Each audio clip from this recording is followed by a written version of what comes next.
Yeah. Pre-game. Yeah, a little pre-game fun.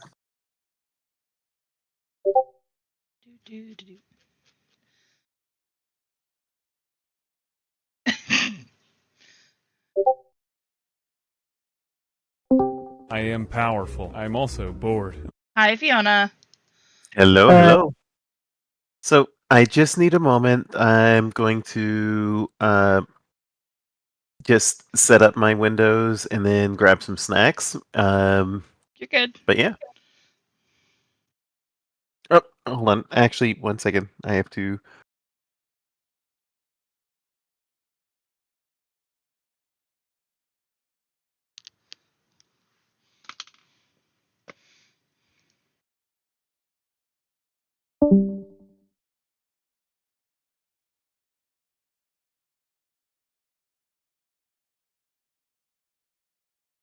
Pre-game bliss, everybody.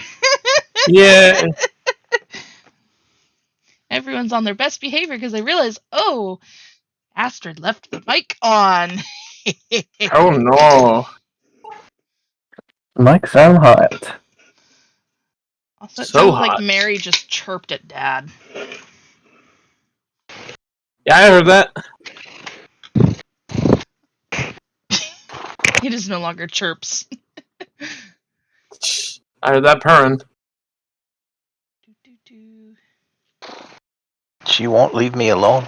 No, she won't. To the point that she is literally all. Yep. She getting old. Yep.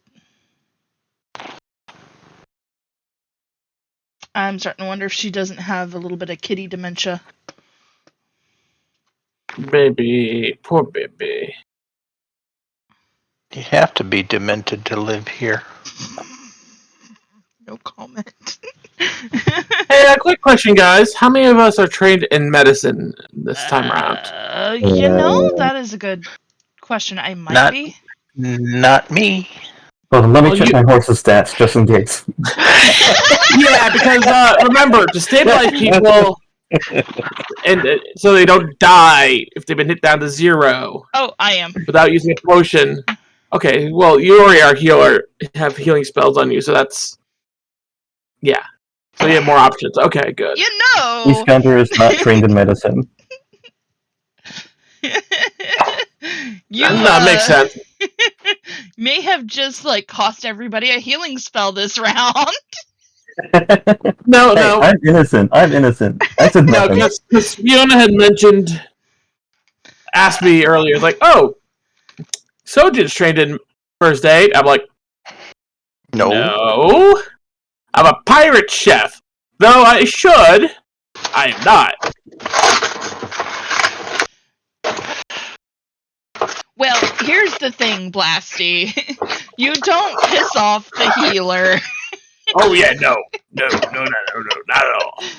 That is not in the cards.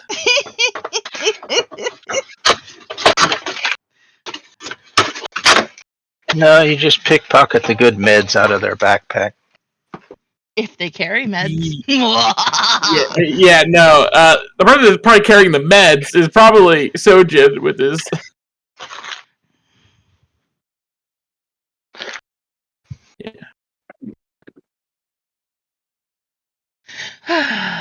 And we are waiting.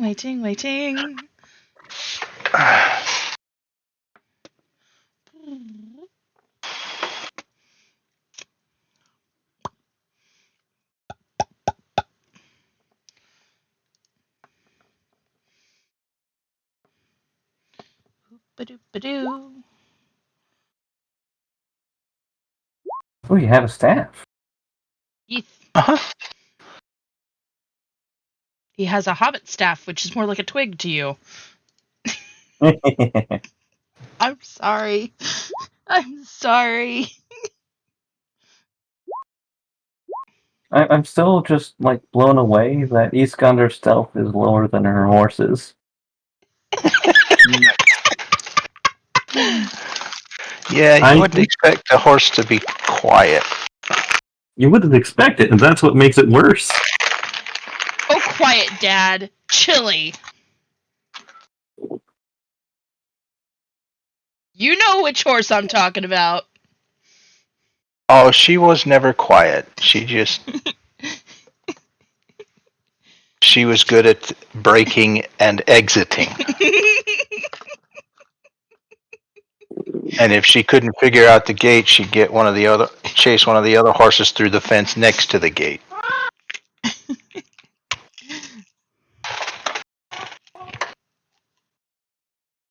Led to some very creative verbiage from my father. Yeah.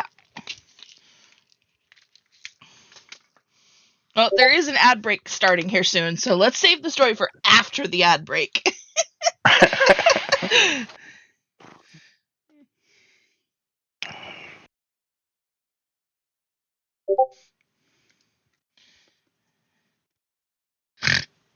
Oh, okay. Oh, so I remembered my allergy medicine today. Huzzah. I'm getting there. Slowly. Nice. Very, very slowly. I forgot my wake-up pills. I'm starting to sleep. You have wake-up pills now? No, that's why I forgot them.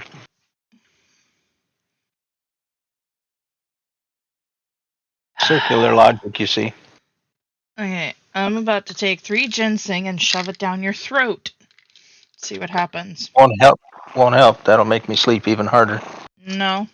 Oh, Lord. That's melatonin.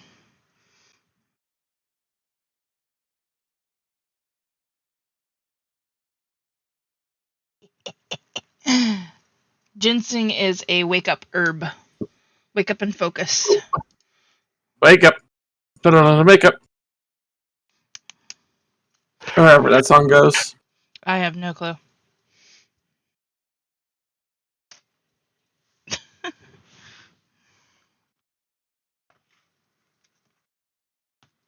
Meh. Wait a second. Did I not? Oh, shit. Wait a second.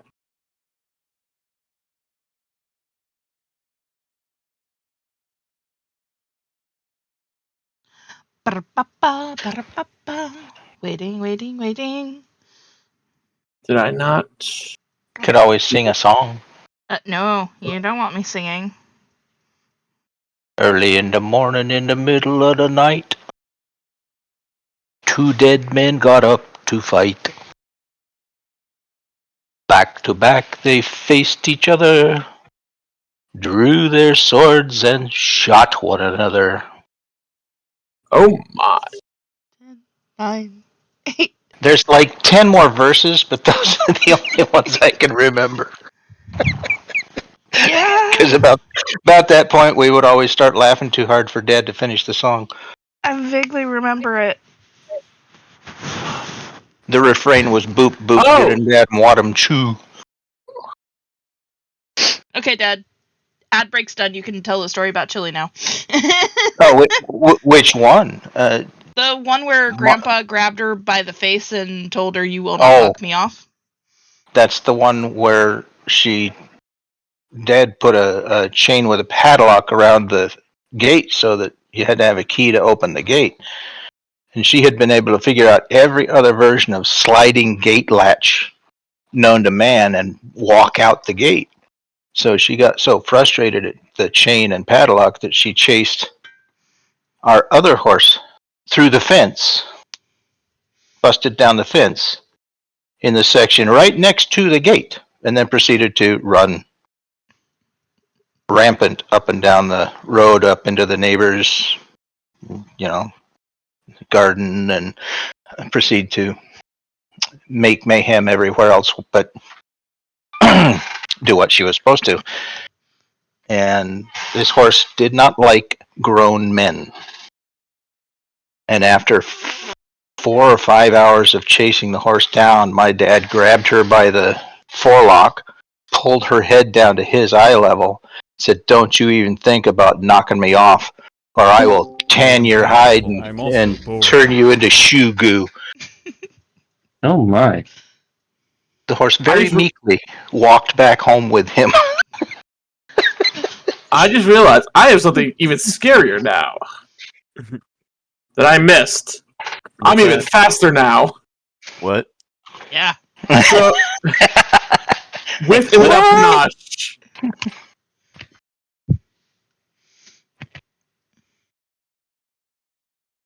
All right, so Fiona's here. Now we're just waiting on Dot. I'm Welcome, just gonna grab Fiona, some to the snacks and I'll be back. pre-game chaos. The pre-game chaos is the best chaos. I also need to log into Roll20 and all that good stuff. So, as you can see there, Wait, what? no, I was saying to people, like, so, I don't have that pulled up, so the crowd can't see it. oh, it's just in Roll20. I I was talking to people in general, but You can just read it out now. Vivacious speed. When you've made an impression, you move even faster than normal, darting about the battlefield with incredible speed. Increase the status bonus to your speed from stylish combatant to plus 10. The bonus increases by 5 feet at 7th, 11th, 15th, and 19th levels.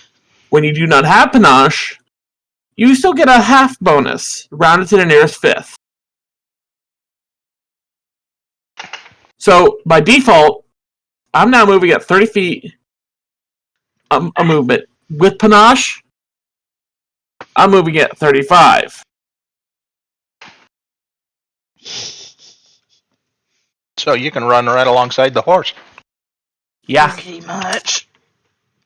When I'm styling, I can outstyle the horse. And the fun part is, combine that with stuff like, say, tumbling teamwork. I can tumble through something at speed. At 7th level, once you've got Vivacious, at 7th level, it seems like plus 15, then plus. Wasn't there another thing that you had that gave you plus 5 as well? That was the baseline is plus 5. Okay. From my Gotcha. stylish combatant. And your normal movement speed is plus 5, or is it? Or sorry, is your normal movement speed 25 or 30? Correct. It's base 25 because I'm an orc, Mhm. and then it becomes 30 with panache before level 3. But since it's now default, it is 30 base. Wow. But then at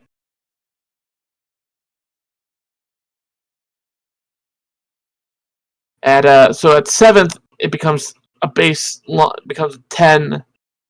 Yeah, because it'll be a plus 15. So I rolled half of that, rounded back up. Is still plus 10. Yeah, no, it gets ridiculous how fast I can move. Yeah. Let's see. At 7th level, you're running right alongside my horse. At, let's see, 11th, you're, if my horse doesn't have armor, you're still running alongside it. At 15th level, you're literally just running faster than my horse. I'm zippy. You. Meow.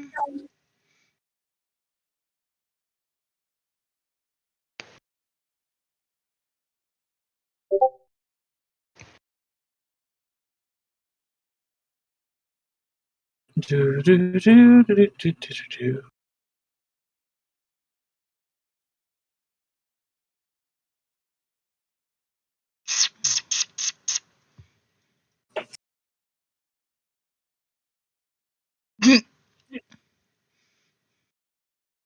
Guacamole.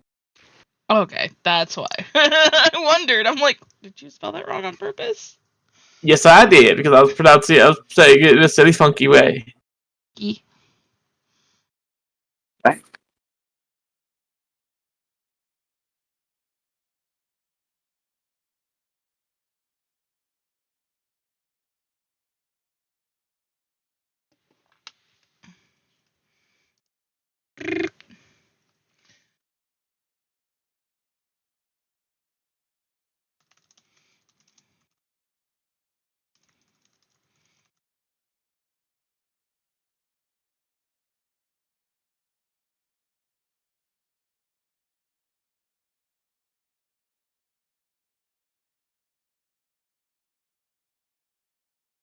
And honestly, Wandren, yes, gotta go fast.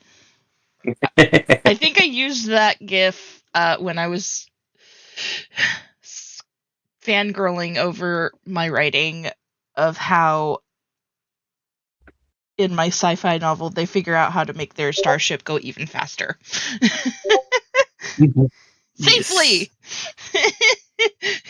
No more For science. kaboom! Without your main character at the controls. Now, see, when you're talking about a sci-fi ship moving faster, first thing that I ever think of is Threshold from Star Trek Discovery. Mhm. Do you know what that is? I may have skipped that episode. How about you, Grumpy? He I does. vaguely remember it. It turns out that when you pass warp 10, when you break the threshold, weird shit happens. Yeah. And Yep. by weird shit happening, what actually happened is that Janeway and another crew member whose name I can't remember got turned into Paris. skink. Oh yeah, Paris, that's the one. They got turned into what are they called? They're like skinks, but they're aquatic. Iguanas? I don't think they ever amphibious. named them. I keep remembering the scene from Guardians of the Galaxy where they make that single jump to that planet, which was supposed to take 85 jumps. Yeah. Humans can only stand 5. Yeah. Or there's also ludicrous speed. Yeah. No, we gotta go past that. We gotta go to Plaid.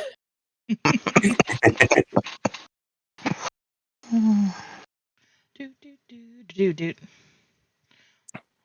Mana.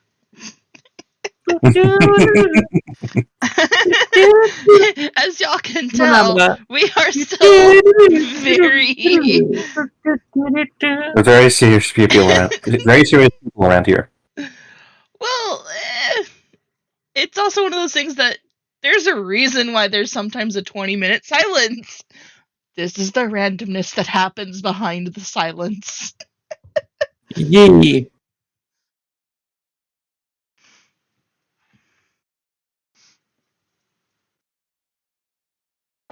I've been my tongue. Maybe you'll be quiet for longer. You can't see No. my reaction. You don't want to see her reaction. It's the three-fingered salute. Sorry. It's the three-finger salute. Meh. But saluting generally implies respect. Not in this household.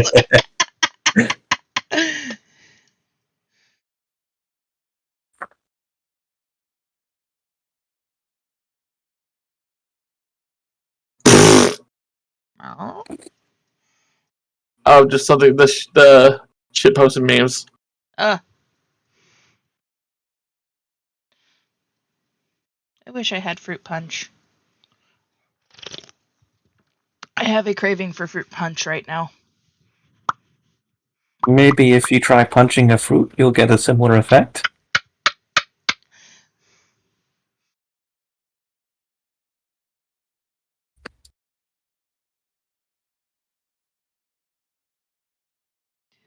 Hey, I'm back. Well, the DM's back. Now we're just waiting on Dot. Hello. Somebody can poke. Oh, I guess I can. I'll go sack on Don. Be right back.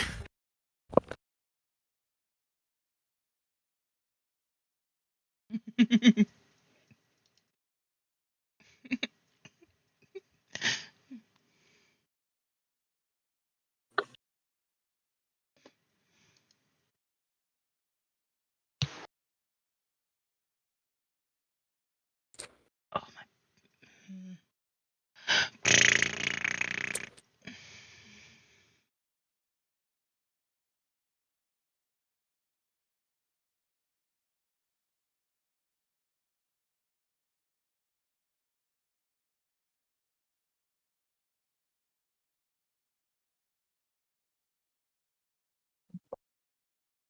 Okay, they're on their way. Yay!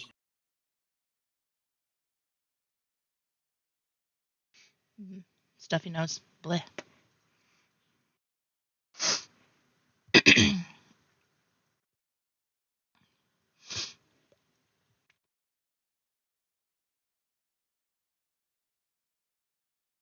Ooh, I'm at 61 followers. Whoa. Yay! Awesome. Good job. And it looks like you have 5 people watching. I know. Hello, people. Hello. Oh. Well, I know that at least one of them is me. Yay. And me. Hey, it doesn't matter because that still helps the that still helps. Yay. But yeah, I know at the end of my stream I said, hey, throw some love. Yep. Mm-hmm. And that is logging on. Woohoo! Yep. Okay, I will move my stream manager to right there. I can actually see my computer screen. Ha ha ha ha. It's a glasses day. I was gonna put my contacts in, but no one wants to watch that.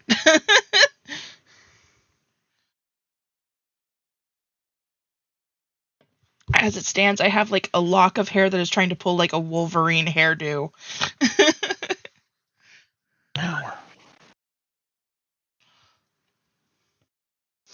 Like all day it has been like whoosh, and it's like, how? I didn't even sleep on that side. I slept on my back and the other side. Why is my hair going whoosh? Follicles, baby. Yeah, it doesn't help that I have calyx all over my head. Cat licks. That too. Imagine Einstein coming in the middle of the night and just licking you. Well, I mean, he has taken up to bapping my nose, which is better than biting my nose. I will take the corn chip smell of his paws over his teeth. That is true. But yeah, Fee. I found out that I was underselling how fast I could move. Yeah.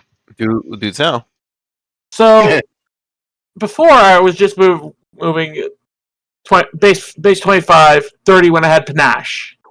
Well, I totally missed the vivacious speed feat I gained at class level at 3, which says when I have panache on, I have plus 10, and half that when I don't.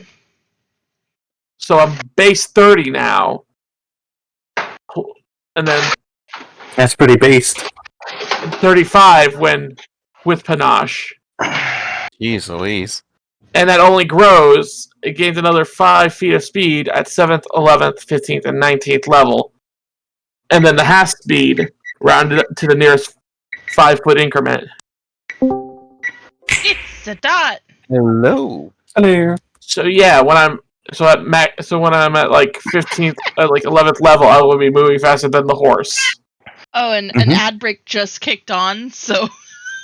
Oh. Hell yeah. Fair enough.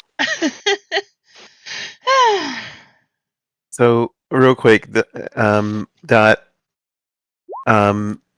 Cup at JP Player 1, and apparently, yeah, but here's the awesome part. Apparently, the guy, according to this thread, the guy's wife had an argument with him and made him stick with JP. And since he won, she's never gonna let him hear the end of it, and I love this. Like your wife told you to do the thing. Do the thing. Yeah. This is Look. like the opposite of that guy who was doing the competitive shooting at the Olympics to get one over on his ex. I remember that. God, that was so fucking funny. Yeah, like that guy rolled. But the thing is, he's been doing it for a long time. Mm-hmm. And it's like he got back into the... That's the other thing. He got back into the sport just to get back at her. As I saying, I still got this. Mm-hmm. A real Sakamoto.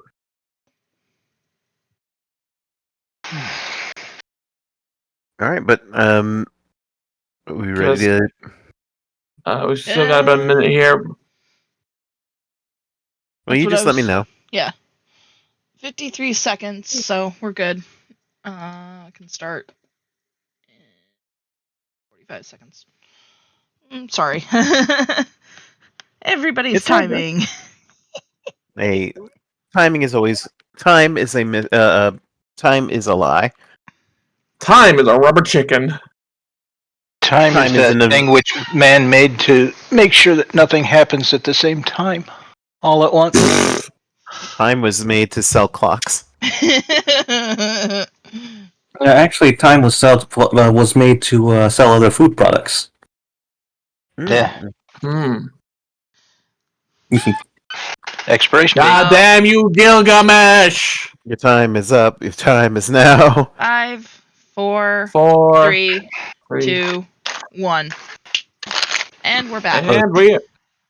Okay, well, then, hi everyone. Welcome once again to another episode of Pathfinder, and I am the Dungeon Mistress, Squeaks. My pronouns are she/her, and I'm going to go ahead and pass it on to the hostess for the stream.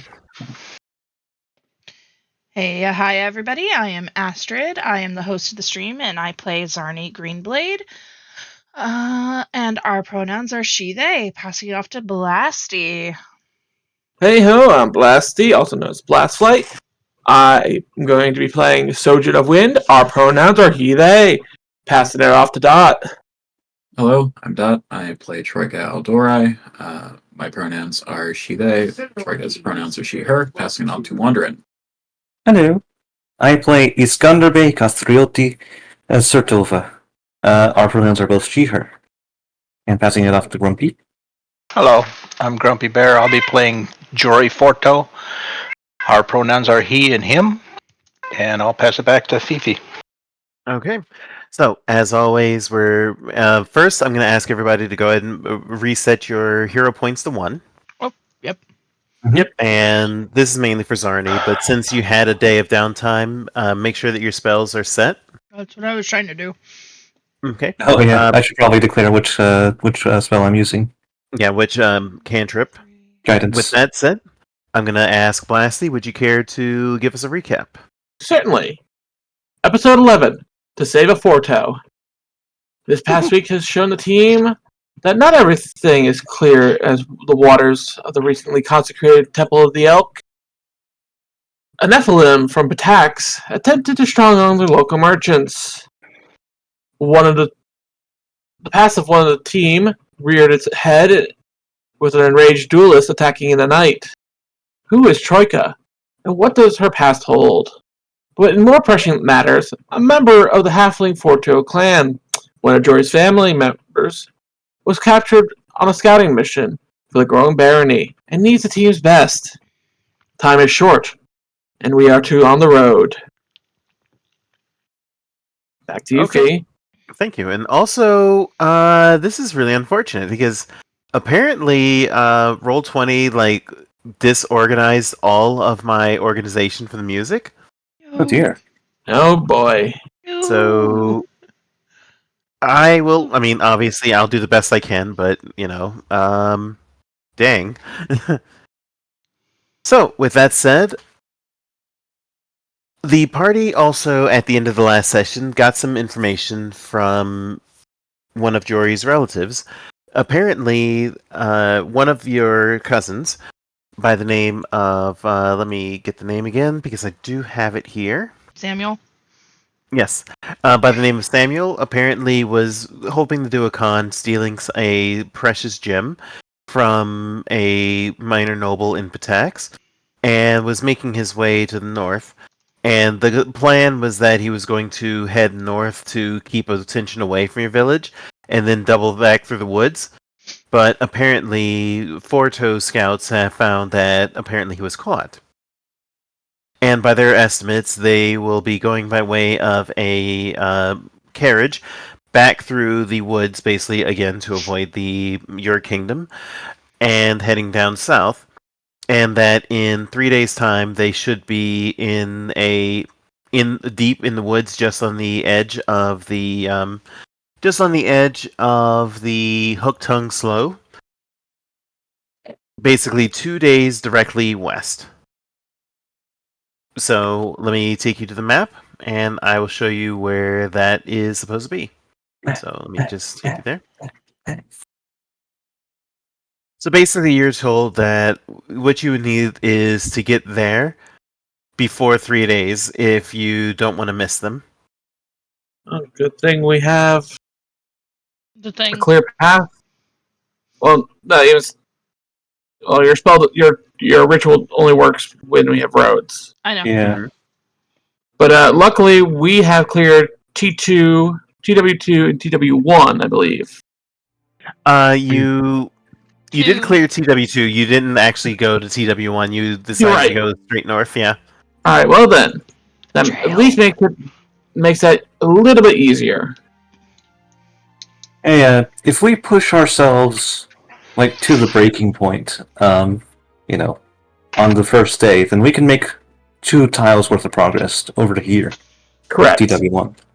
Mhm. Yeah. And since we're not really looking to explore this region, at least not yet, the next day we can just go over here, rest up for a little bit, and then on the third day we'll make it over here.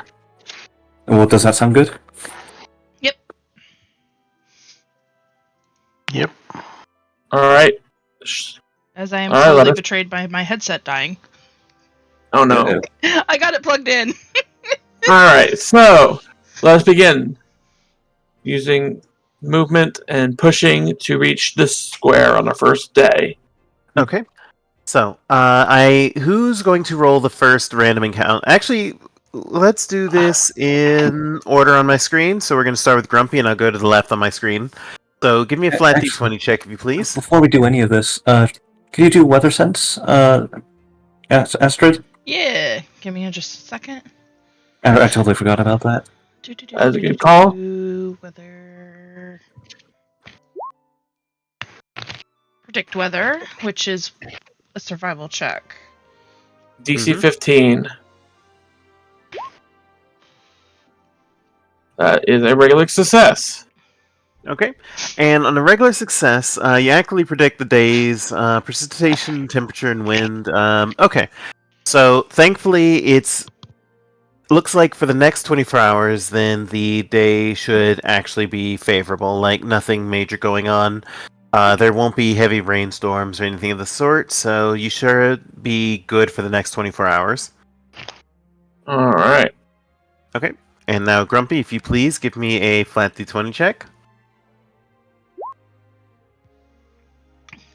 Okay. 8. 8. Okay. No event, so day passes without any issue, but Troyka, what do you make for your daily ritual? Is it the end of the day? Yes. Mhm. Yeah, basically the party decided to push so that you could make faster progress to the woodlands.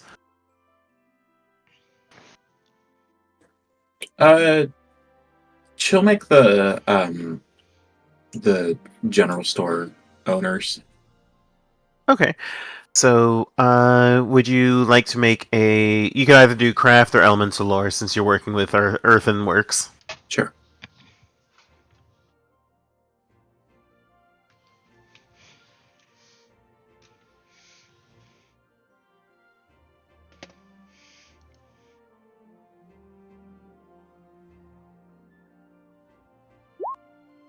All right, 24. That's going to be enough. So it's actually a very detailed and well-designed looking version of them. Like it's not quite to the point where it's lifelike, but you can you actually spot the kind of frustrated, worried look that Oleg? that Oleg usually has, as well as kind of the chubby-cheeked warmth and like the motherly look in Svetlana's eyes. And you actually get it to the point where you can actually see the folds in her apron. Especially at small scale, that's pretty amazing. Mm-hmm. It's very cute. What does the party say about this when you see it before she buries it? Just what I said. It's incredibly cute and very detailed. Sojin's actually amazed by how much detail is actually in these for once. Thank you. Zar- Jory actually wants to know why you bury them. We've been over this. It's kind of a ritualistic Well- F you to the world, isn't it? Well, Jory's still asking. Like, maybe Jory didn't hear it the first time. She kind of grins and admits that on one hand, it's returning the material to the earth after she's used it. None of these are meant to really last forever. They're kind of a thing that she does to help remind herself of what people look like. But she does admit that the idea of future archaeologists digging them up in 100 years and having no idea who they are kind of amuses her. Ah, Are archaeologists just a thing? Is that a profession that exists? Oh, wow. It's The technically Pathfinders. the Pathfinders. Yeah, remember those gnomes we helped? Mhm, They were that too. Pathfinders. Well, no, they weren't Pathfinders, but they were archaeologists. I thought you said they were with the Pathfinders. Well, they had a commission from. Okay. So they're working with, just not members of, you know? Well, thanks to them, our knowledge of the area has expanded. well, if that's the case, then why not on the next few you put a rather insulting gesture in the hand positions and see what they say about that too? Well, I won't be around to know what they say, but, maybe I will.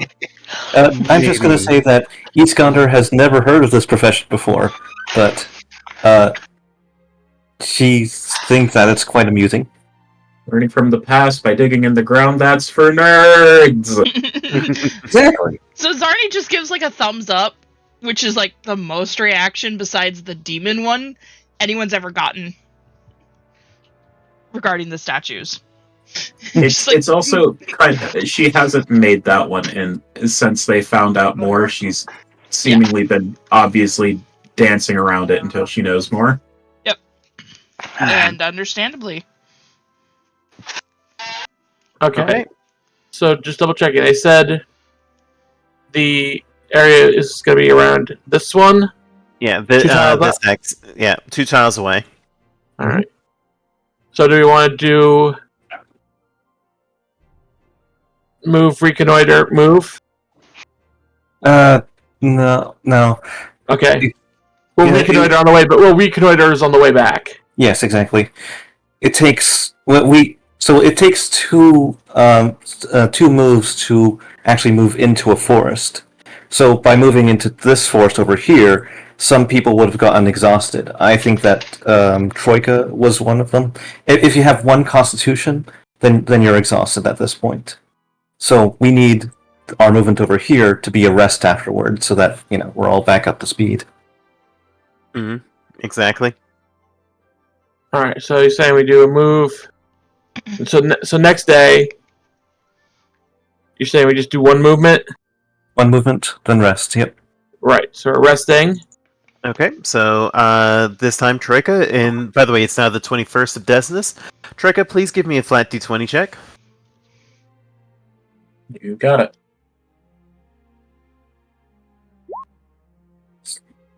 Alright, 8. So, no random encounter. It's fine. And Zarni, would you like to do another weather sense? Yeah. Okay. That's survival. Gotta beat a 15. Yeah. Ooh, barely.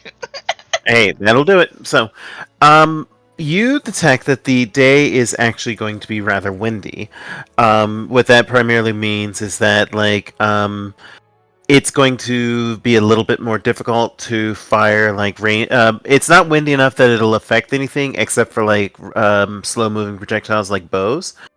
Effectively, the beyond 30 feet, or beyond 40 feet, rather, the archery shots are going to be at a -2 circumstance penalty. Oof. I don't think that hardly any of us actually use bows. So Crossbow. Zarni does. As far as I can tell, this is a win-win situation. Disgusting. If if your character actually said that, I believe you'd be getting 2 crossbow bolts to your shoes. And one of them is electrified. You're really towing the line there. Okay, so Darn! so Okay. another day passes. It's now the 22nd of Desnus. So, what will you do for this day? We're moving in and reconnoitering. Real quick, are you going to change your spells, Zarni? No, but I still need to finish filling them out. Okay, yeah. So you definitely want to make sure you're done with that. So let's take a moment for that to finish. Shall I roll for random encounter then? Or It's actually Wandren's turn on my screen. Alright. Remind me, what day is today? The 22nd of Desnus. Thank so you. by the time we reach back to town, it'll be time for us to take our kingdom turn. Yeah.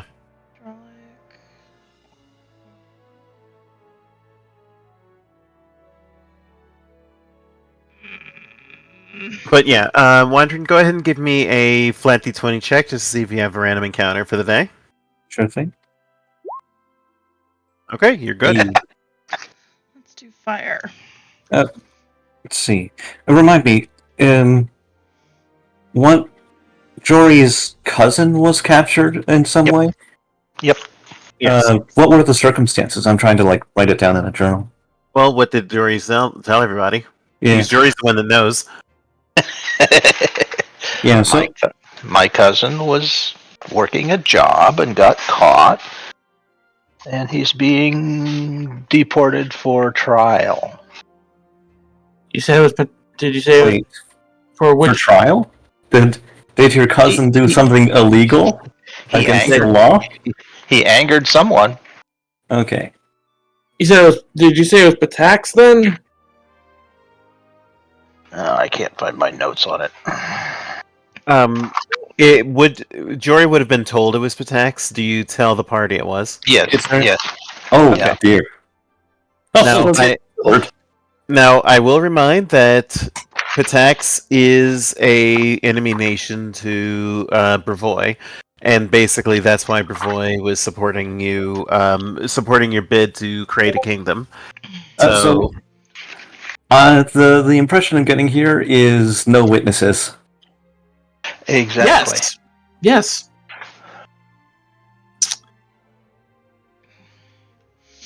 Mhm. So basically, we need to go in, rescue the idiot, and then run. Yeah. Right, so it is Exactly. now the 23rd of Desnus, and Zarni, you're all done with your spells? I believe so. You want to double Okay. check for me, just to make sure I've got the right numbers? Sure, I can do that real quick. As you know me, math is not my strong suit. Yeah, We love you, I need nonetheless. to check. Witches, how many spells do they have? Three They and have three. 3 first. yeah, 3 level second. 4, 3, and okay. And you have 7 cantrips. Yep. All right, so I wish there was a little total at the bottom Oh yeah, that would be awesome. where you have your daily uses and you punch it in and it says total.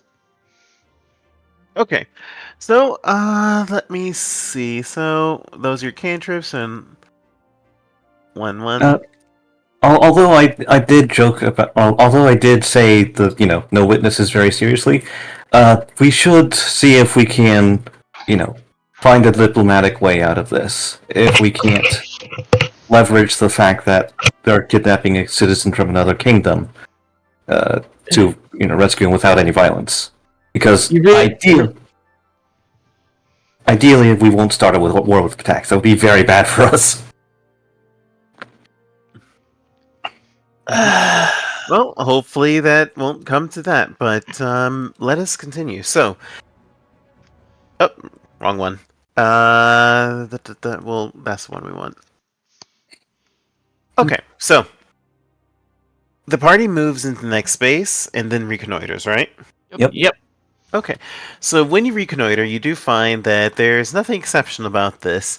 While you're searching around for some clue, some sign of what happened, one of you discovers something amiss. And I'm going to say that it's going to be... Everybody give me a perception check. The highest roll is the one that discovered it.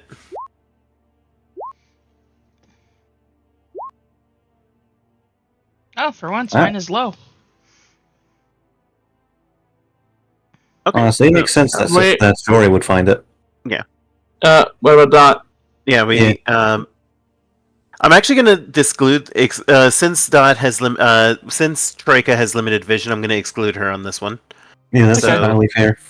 So, Jory, you actually find that there's a small little area of kind of a dirt path leading up a stony cliff.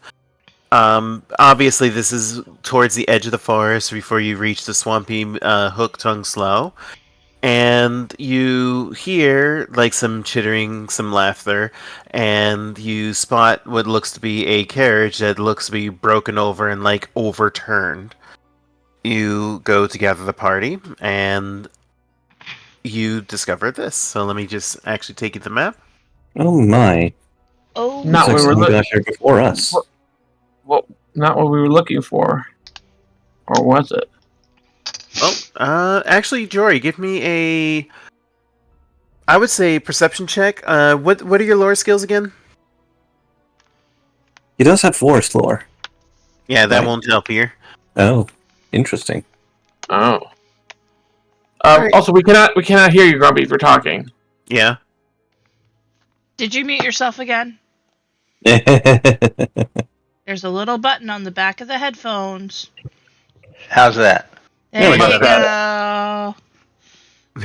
I Okay. I never touched the headphone. Oh, Okay. no. Just never know. Anyway, Okay, so, well, it's all good. But what I was going to say was that the party discovers that, or Jory, you actually recognize the symbol of a Pataxian house on the side of the carriage. And you also discover that there's basically spots of blood and signs of combat leading slowly up the hill towards and around the tree line towards the caravan, and stopping at a little cave. oh joy. Hey everybody. Looks like there's been some sort of fight leading up to the carriage up the hill there. There's Oh, blood dear. on the ground. And I hear giggling and laughter up there, right in front of the cave mouth. That It sounds looks like- really bad.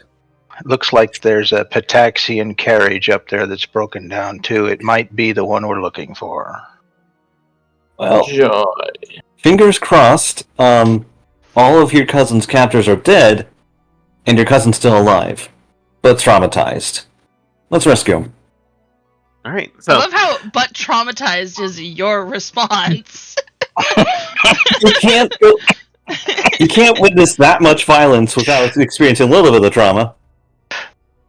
okay, so to keep this, we're not in combat yet, so we're let me do some narration, then you can tell me what you do. But as the party approaches, you hear in the distance some communication that says, I bet you the last one is pissing his pants right now. But we can just wait. We'll have our snacks soon enough. We just have to wait, kitty cat. Just wait. Oh, that doesn't sound good. And then you hear a low feline snarl, like, That's not good. Cat Fae. What do I know of Cat Fae? Let me think. well, you could try make a nature check to see if you know about it. Oh, Nature. definitely. And this is anybody can make that roll. Zarni for the win! Nice. Also, did somebody mean to play a stop card? No, No. that No. was an accident. My computer did No, it, and I couldn't No figure worries. out how to turn it off. no worries. I got it. I fixed it. So, Merp. just happened to my computer? I don't Nice. know. There we go. I'm not sure. Is it? Okay. I fixed it. Yeah. Okay. So, as the party continues, let me see. I believe that the highest roll was a 26. Mm-hmm. So, there are cat fae that you've heard of. There's obviously the Kate Sith. There's also something called the Elenanx. And there are various other cat myth legends. Oh, Now, no Grimalkin. Sorry. And Grimalkin, of course. But there are, but without actually seeing what the creature is, obviously it's hard to determine what what you're looking at. But you rolled high enough that Zarni is going to be able to ask 2 questions, and Jory's going to be able to ask 1 once you see it. But what does the party do? Slow Nice. approach. We go slow and low.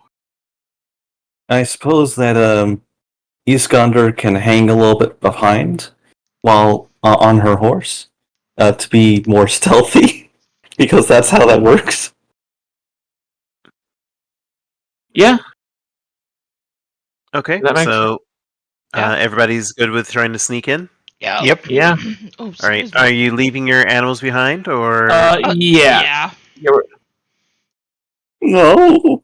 No. I know Not you. you're not. Yeah, Oh, you can God, just look. keep your animals at the bottom of that, but Of course, so, the dog's coming, of course, because combat dog. so who is going to take the lead on the stealth check? I have a 7. Does anyone have a +9? I have a 3. I'm 8. Mine's 8. So what I'm getting here is that my horse is better at sneaking than the rogue. Okay. Okay. In all seriousness, if you want Yildirim to only be able to support or not contribute at all, that's fair enough. Well, if Just- if Yildrin is remaining back, then yeah, I would say definitely would need to only support. Okay. Because if Yildrin's taking the lead, then I would give a -2 circumstance penalty because it's a horse. He's a horse. Okay, Yildirim will be behind. All right. So everybody who's assisting, go ahead and roll. I'm gonna say 2 of you roll for assistance, so that way people that aren't as good won't mess it up for everyone else. No, Yildirim! What have you done? Speaking of which, is Dot here? I haven't heard her I'm here. speak. Okay. So you're okay with the plan to sneak up, Dot? Sure. Okay. All right. So then let's see. We have Zarni has given a +1 to the roll, and so Jory's roll is a 23. Correct? Yes. Effectively. Are Alright, we so let me sure just- Yildirim is not part unicorn? Or of unicorn descent. Okay. So the party can move up to here. So go ahead and move your tokens somewhere right past the bluff. Okay.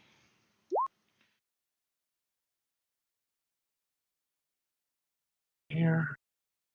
Uh,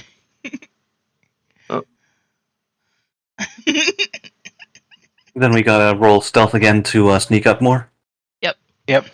Alright, Oh, hold on. Before you do that, Mhm. it looks like that Troyka is still behind. Did you want to wait in the back, or did you want to follow along? Sorry, my sheet was covering stuff. No, this was before I. He'll be there. Okay. And by the way, do you see the little indicator for what you can see around you? Yes. Okay, cool. I did wanted to make sure that that was there so that you know. All right, so as you get to that point, you hear a little more conversation from it, and through the trees, you do see like some small signs of the carriage. It looks like that you can see a horse that appears to be like like dead, and you see some signs. It looks like it was like squished down with something heavy. Obviously, you'll have to get closer if you want to examine that to get any clues, or you could instead sneak around on this side. Now, so the question is, and the conversation you hear is, don't worry, Nanks. Don't worry, Nanks. As soon as that one falls asleep, then we'll go in, crush its bones, make our bread, and have a nice meal. It'll be great. Can I roll? This is gonna sound weird. Can I roll nature to figure out what would use crushed bones to make bread? You could, but since you already have a question, I'm gonna say, yeah, you can roll a nature check or an occult check to see if you can figure something out. Whoa! All right, that's a critical success. Based on what you can vaguely see, there is a creature called the Elenanx, which is kind of a smoky, like fire cat fae that likes to start forest fires so that it can like get people to go in a certain direction so it can catch them and eat them. Basically, they're very, very malicious, violent beings, and they tend to work with red caps. Red caps. Joy. Red cap?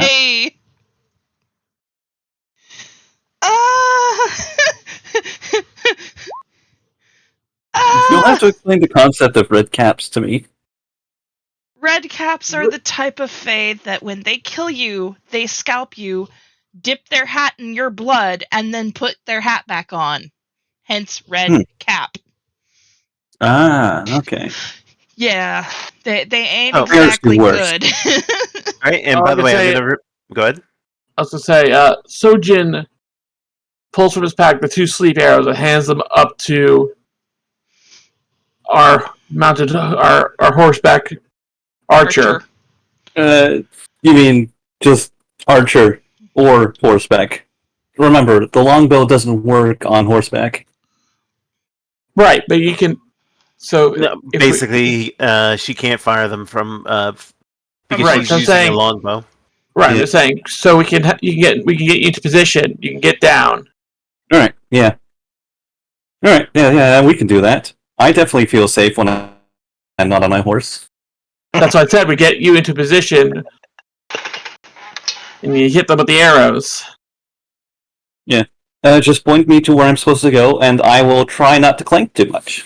So I will Right. remind that you do have 3 questions that you can ask. So if you would like, you can ask some questions about and discuss with the party like what you would like to know. Questions can include like, do they have any weaknesses? What are they known for, like in a fight? What are their lowest saves or defenses? That sort of thing. Mm. Now Yeah, remember, you do have to ask about the Elenanx or the Red Cap.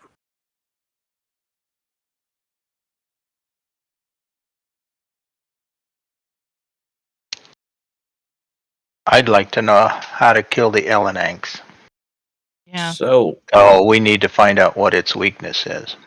steel definitely should be because fae, iron. Duh. So the Elenanx's main weakness is obviously cold iron, like you said. But besides that, they have a low fortitude and will save. I don't have any of those. well, will saves mean that we could intimidate them, possibly. That's true, but also that means if you hit him with the Let's the do- arrow, Yeah. yeah. Oh, What? forgot about that. Sorry, I didn't. I'm Interesting. not rolling that to roll it. It was. Wait, is this a? Yeah, you were checking it. Yeah, no, that's fine. All right, you have 2 more questions. Does anybody Well- want to know anything? Ooh, with the red Oh, cap. I actually have a question. What is the airspeed velocity of an unladen swallow? Extremely loud and correct buzzer. Yeah, for real. Sorry. No, it's all good. It's all good. You can't see it, but in stream I have disappeared. Oh lord. If you'd like, you can try to sneak up closer so you can see. So you can try to get some more information. Oh yeah, we get a +2. He gets a +2 when we get to aid, and he gets. Yeah. Yep. So let's sneak it. Let's roll for sneaking. Okay, so Sneaky, sneaky, sneaky. Roll to sneak. At this point, Iskander will dismount from her horse. She's just trying to follow along as quietly as she can. All right, that's 19 to help. Sneaky, sneaky, sneak. Hey, not bad. Still not horrible. You didn't fail Alright, it. so that's going to be a +1 to help. Plus- So A +3 in total because of the you're right. bonus he gets from intuitive cooperation. You are correct. So Jory, please make your stealth roll. 29. So that's going to be a critical success. So that means you are going to be able to sneakily sneak up to the open space here, or to the tree line here. I'd Tree say. line seems safer. Yeah, I was Now, gonna say. Yeah, you go. can split up. You can split up, is what I'm saying. Yeah, Gotcha. I think we should split up. All right. Okay. And Troyka, where do you want to go? She's going to check earlier. She's going to kind of position herself behind the horse. Okay. Hmm. So You know, as you get close, Since Iskander isn't riding the horse, you could. No. Fair enough. I mean, that's a level of just her off the ground, meaning she's less connected. Mm-hmm. Yep. Fair enough. The group has probably seen at this point that Troyka likes her horse, but she hates riding it. Right. Also, at this point, they are within range of the longbow. Yep.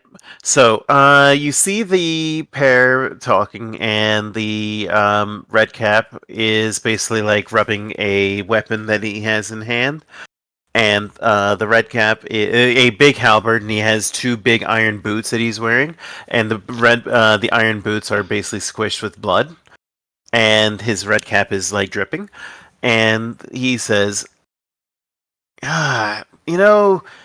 part of me wants to go in there and just flush him out ourselves. But the lad basically had the nerve enough to throw that bottle in my face and slash you. So, say we'd let him starve. If he can either starve or he can try to make a daring escape. And the cat just basically just stretches and makes the cat meow. What does the party wish to do now? At this point, Iskander will basically have her bow at the ready. She's just waiting for a signal from someone else to fire. She's got a sleep arrow loaded, and it's pointed at the red cat. This one, oh, actually, wait, no, this one is the red cat. No, the red cap is the humanoid. Okay, gotcha. The cat is the what was it again? The Nishella? What? No, the Elenanx. Elenanx. My brain got stuck on the N. Mm-hmm. Elenanx, okay. Can you write that out so I can just put that in my notes? Yeah, sure. Give me 1 minute. I am not in range for wilding word to work. Just so y'all know. Do you want I shall we do an approach while basically run as a distraction here? would have to be right here. Well, I'm gonna let you know that they are. If you go out into the open, they will see you. So Yeah. Right. if No, that's the plan, go ahead. The plan. I was gonna say the plan is we walk forward Provide Casually. distraction. and play the distraction so they don't see the arrow coming. I mean, I think that firing from stealth would also mean that they don't see the arrow coming. Well, right, but my point is that if you're going to approach and fire, then I'm going to ask for initiative rolls. So, is that the plan, or did you want to make any preps, any buffing, or whatever? I think we should plan a little more. All right. There is one thing. When they give the signal, Iskander is going to cast guidance on herself. All right. So, what will the party do? All right, guidance will last until the start of your next turn. So, I guess you'll go right before the turn right before go time, right? Exactly. Okay, that's fine. That's until the start of your next turn. So basically, you would have to do it on your turn. Yep. Yeah.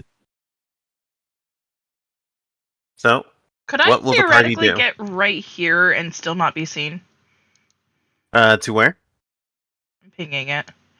Let's see. That yes, you could, but keep in mind that's like something you would have to climb up. Because that's like a slide, like a part of a. You know how there's like a cliff that might have like a or like a small hill that is like a straight ridge. group. So A yeah, ridge.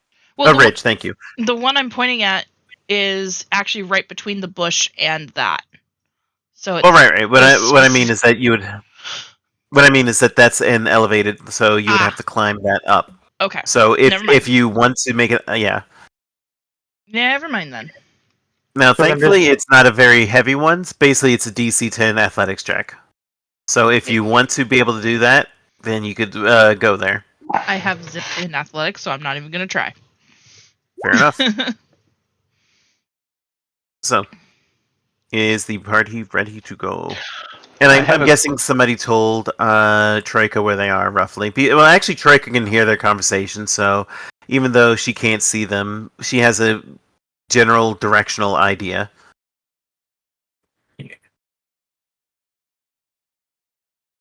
So I think at this point, let's go ahead and roll initiative because it seems like that you guys are ready to go. So everybody roll initiative. Will do. Woo! I have no clue what I'm going to do. I'd like to re-roll that. I mean, if you want to use your hero point, you can, but... I mean, you rolled it as stealth. Did you want to roll it as stealth? It's my best marker. That's fair. If it's really important for you to go... Okay, so 29, let me just It's my cousin we're trying to save. Of course it's important to me. That's fair enough. Alright, so everybody rolled? Yep. Yeah. Actually, it looked like your perception's actually better bonus than your stealth. It's it is. A plus 10. I rolled the wrong. Right, but the bonus. Well, it's still a natural one. So Jory chose to reroll so that he would be higher. So that's fine. Yep. But yeah, definitely change that to perception for the future. Because perception is a 10 versus a 7 of stealth. Well, okay, but for now, you want to know the funny thing? What's that? I rolled an 18 and I'm still almost last. But you're not last this time. No, I am for some again. I mean, this is probably the first time in the entire campaign. Anyway, so top of the round, the LNX basically will walk back and forth and stop here and end its turn. All right. So for some reason, Jory's number got swapped down. Yeah. It should be 29. I don't know why, but I fixed it. Grumpy rolled again. Yeah. Using the actual initiative button. That's why. No, it's you don't have all to do that. Yeah, it's all good. So Jory, it's your turn. What will you do? I'm going to attempt to scream out a LNX mating call. Oh my god! Oh my god! Oh no! Okay, so I mean, hey, take a hero point. That's a really clever idea. Are you good? Are you trying to like throw your voice over towards where we are, or no? Over. I want to make it sound as if it's coming from the opposite side of the carriage than I'm on. So over here. Okay. Yeah. So that would, since it's a little bit difficult, I'm gonna say unless you have a feat that improves that would be a -2. But let me just check the LNX's. Still 21. 21. Kitty. You know what? I'm gonna say that the LNX actually is going to be charmed and fooled into going in that direction if you want to wait a turn for it to move. So wait, we all gained a hero point on that, right? No, that was Jory's idea. Jory gets the hero point. Okay. I mean, that just puts it back up to 1. Yeah. So Yeah. it works out. Woo. All right. So, Jory, is there anything else that you want to do? Because that was one action. I'll step up to the edge of the tree line so I'm still under cover. Okay. Go ahead. And I guess you're gonna. Yeah. So you're on top of Arf. And that'll be the end of what I want to do. Okay. And Already my dagger, so I can throw it. But you know, that's cool. Zarni, you're up. Okay.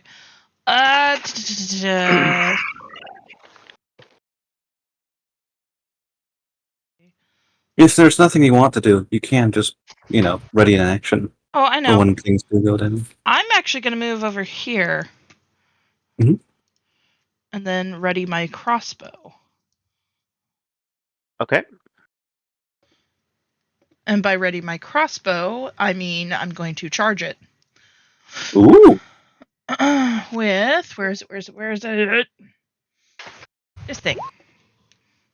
Yeah. Okay. So that'll be your turn. Iskander, what are you doing? Alright, I suppose that she will cast Guidance, and then shoot her bow. Let's see. And she's using that special arrow that, Yeah, let me click it again. Yeah. Sleep arrow.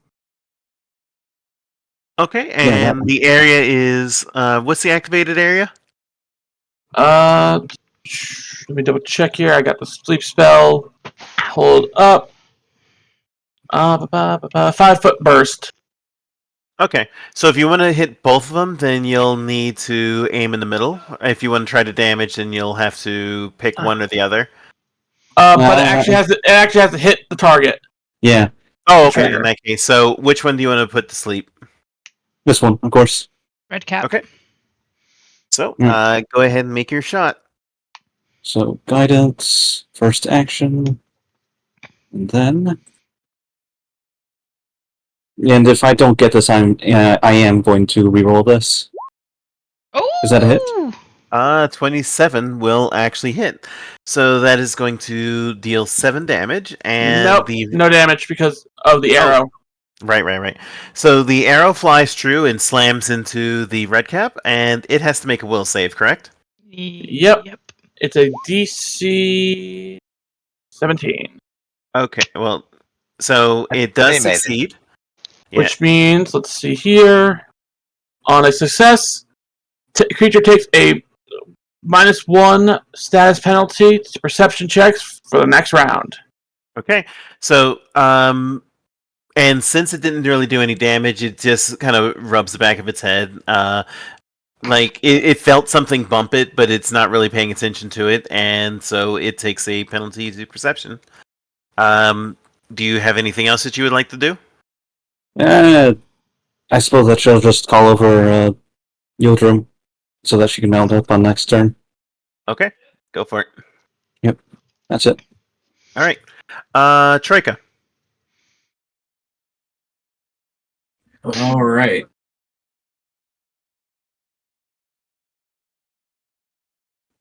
She's just gonna start getting closer, kind of prepare an action.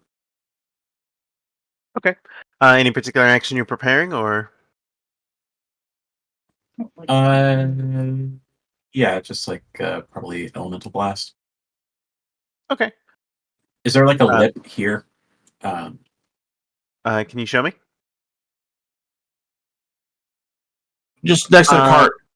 There is, and since I'm gonna say because you rolled really well and you're not really going out in the open, you can just move there without needing to roll. So feel free.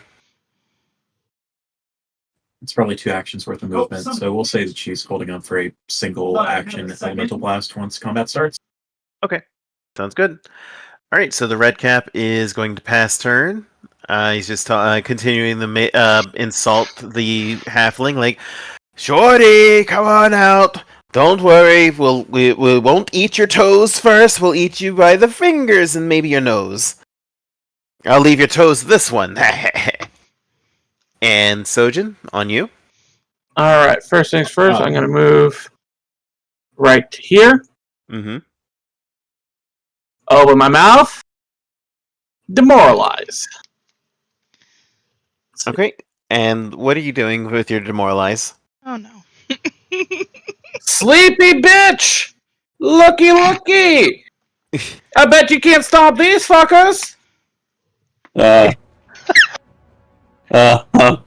Okay, so make your and so who are you targeting with that intimidate attack? Demoralize. The red cap. Okay, go for it. That Make your roll. is an intimidation versus their will DC. 21. Actually, no, wait. 22, because of my bonus to demoralize. Because of my swashbuckler nature. Mm-hmm. So 22, targeting the red cap, and the red cap's will is... Alright, that's going to be a success. So, on the success, the target becomes frightened 1. So, the red cap turns around and sees you and says, "Oh, what? What are you doing here?" And you see that there's like a little trembling in his boots. And is that it for you, or do you have another Nope, I'm gonna go move in and tumble on through. Go Because for it. I have now panache, and then regaining panache from tumbling on through. Acrobatics. Click my button to tumble on through. Acrobatics versus their reflex DC. Is that enough? No. It's versus reflex DC, right? Yeah. No, not even close. Alright, so I'll reroll that. Go for it. Okay, yeah. No. No, sadly. Alright, so I just basically flip and land a front flip in front of him. Still maintaining my panache. Hell yeah. That works. Like, Alright. basically run up, yell, "What you gonna do about it, bitch?" And then do a front flip in front of him. Alright, so the Elanax is actually, it's now the Elanax's turn. And the Elanax is, let me see, what was its movement? 30 feet. Okay. So the Elanax is going to move over here because it was distracted as it snarls at the red cap. And looks around. It's going to use a seek action, just see where the other Elanax was. So perception check, and I'm gonna ask Troyka and Jory to make a perception check. Stealth check. Jory, you're gonna get a +2 to your roll since you're still in cover. I'm still in cover too. Okay, so you are correct. So you both get a +2. Oh, should I roll 2? No, because you're too far, because it's not looking your direction. Jesus! But it's also Okay. charmed, so that might... That's true. It is. There is a charm. I So, don't know how the charm's going to beat that. well, the charm. Yeah, it's not going to beat that, sadly. But Oh, no. it is going to. The charm will end at the end of the turn, but it's going to then use its remaining action to get a little bit closer and sniff and snarl, and then realizing there's no smell of Elenanx around, it's going to snarl in anger and raise up its paws, like ready to strike. But that's it for him. Jory, you're up. Well, since that's the case, I'm going to tell the dog to get me closer, which will be right about there. I'll Get me closer, I dismount. want to hit it with my sword. Dismount and chuck my dagger at it. Go for it. All right, a 28 will hit. Oh, And- it's in range. Can I do my held action? That's correct. So yes, you can do yours as well. Well, you were doing a one-shot elemental, correct? Yeah, one action element, kinetic blast. Okay, we'll resolve Jory's and then we'll do yours. I have one turn remaining, I believe. No, because you ordered your dog, you dismounted your dog. Okay. Never Yeah. mind. So you do hit for 3 damage. So that's going to be 3 damage, and your dagger returns to your hand. As the dagger flies true, slashes the Elenanx, and then comes back to your hand. And Troyka, you can make yours. I did. Does a 16 hit?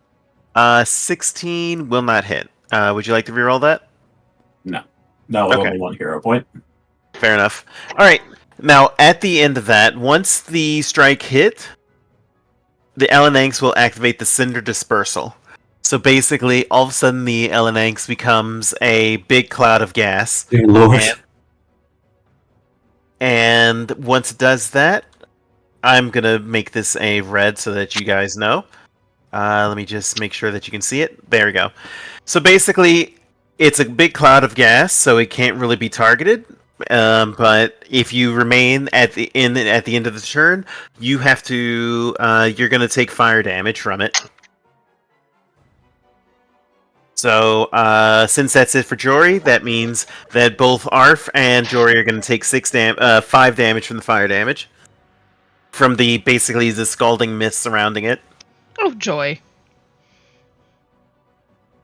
Let me see. Is there anything else? And now, thankfully, you're all concealed. So basically, the party can't really clearly see anybody within that fog. That means I can't see the red cap either. Yeah, because it's in the fog is in the way. Yeah, you're right. You have to remount. You have to remount and move. Yep. And so, Zarni, you're up. Okay. Alright, I'm going to use my crossbow on the red cap. And he gets a... I'm re-rolling that. Oh dear. +9 because of the electric damage. All right, so a 23 targeting the red cap will hit. The arrow flies and strikes true and deals how much damage did you say? 2 + 9, so 11. 11. Okay, so the red cap is struck squarely for 11 points of damage. And is there anything else with your electric? Does it have to make any saves? Let me go back up. Where's it? By the way, Where's it? I'm going to remind that the party still has 2 questions you can ask. Let's see. Nope. Okay, I got one to ask. What is the Elenanx elementally weak to? The Elenanx is actually not elementally weak, but it is immune to fire. Oh, that makes sense. I was hoping that it was a bit weak to water. Yeah. But, that might be something that Troyka might be interested in. You have one more question, and you can ask it for either of them.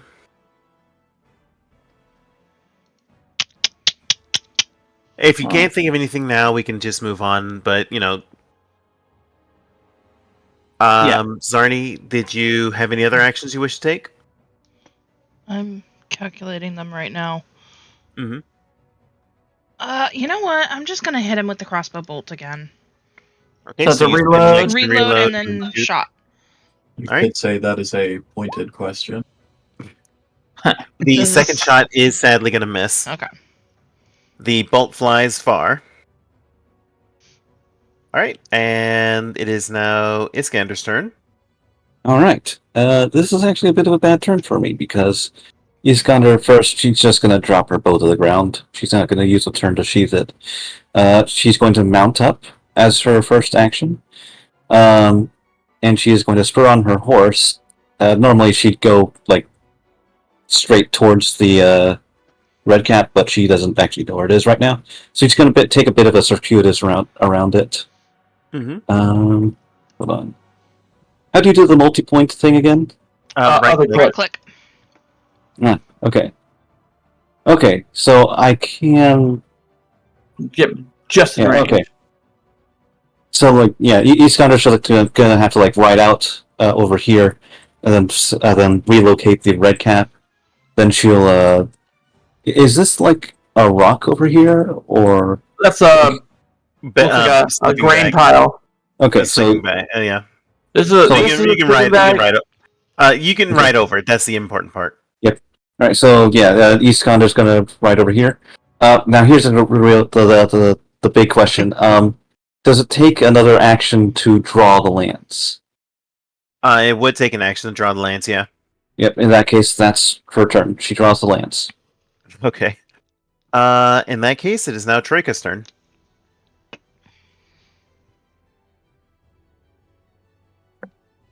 Oh, Oh wait, I just realized something. What? Sorry.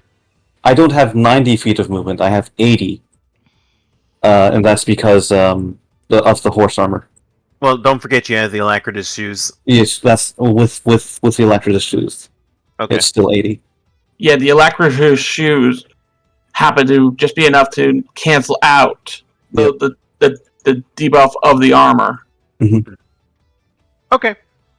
Troyka's gonna take like a 5-foot step back and then just attack the thing again. It doesn't really benefit from concealment because she has tremor sense. Keep in mind that because it's basically a gas cloud, it cannot be targeted. Let me reread that. Oh, right. Yep. Interesting. It's This person is It's not. It's not that it's inside of a gas cloud. It's that it is the Gas gas. cloud. Gotcha. Yeah, so you would need to be able to affect like the entire How long gas does that last? until the start of its next turn. Okay. Oh, I wish I had thought of that. Well, no, I had thought of that. I just couldn't math it. Never mind. You're good. It's all good. Can I just like take a step back and hold an action until its turn begins? Yeah, so what would you basically when it appears, what do you want to do? I'll do a 2-action elemental blast. Okay, cool. nice. Makes sense. So, Makes all right, sense. so because then you it is now the red cap's turn. So the red cap is currently at -1 because of fear. So it's going to say,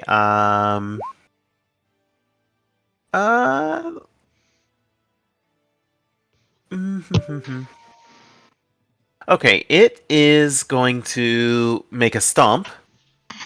So basically, it's going to stomp around. Crump, crump, crump. Don't you know that I am a powerful fae? You are going to die. Yeah, go ahead. That one requires that they stride up to half their speed. Yeah, so that's strides up. Yeah, up to half their speed. So it's just moving along as it's doing that. And on the way, it's going to give a boot to Sojin. So this is at -1. That'll miss. no, I my armor is effectively 22 at the moment, so I basically just hop out the way. Yep. like And an orcish rabbit. it's going to end its movement here. So it has 2 other actions. The second action, it's going to attempt to intimidate Yildren.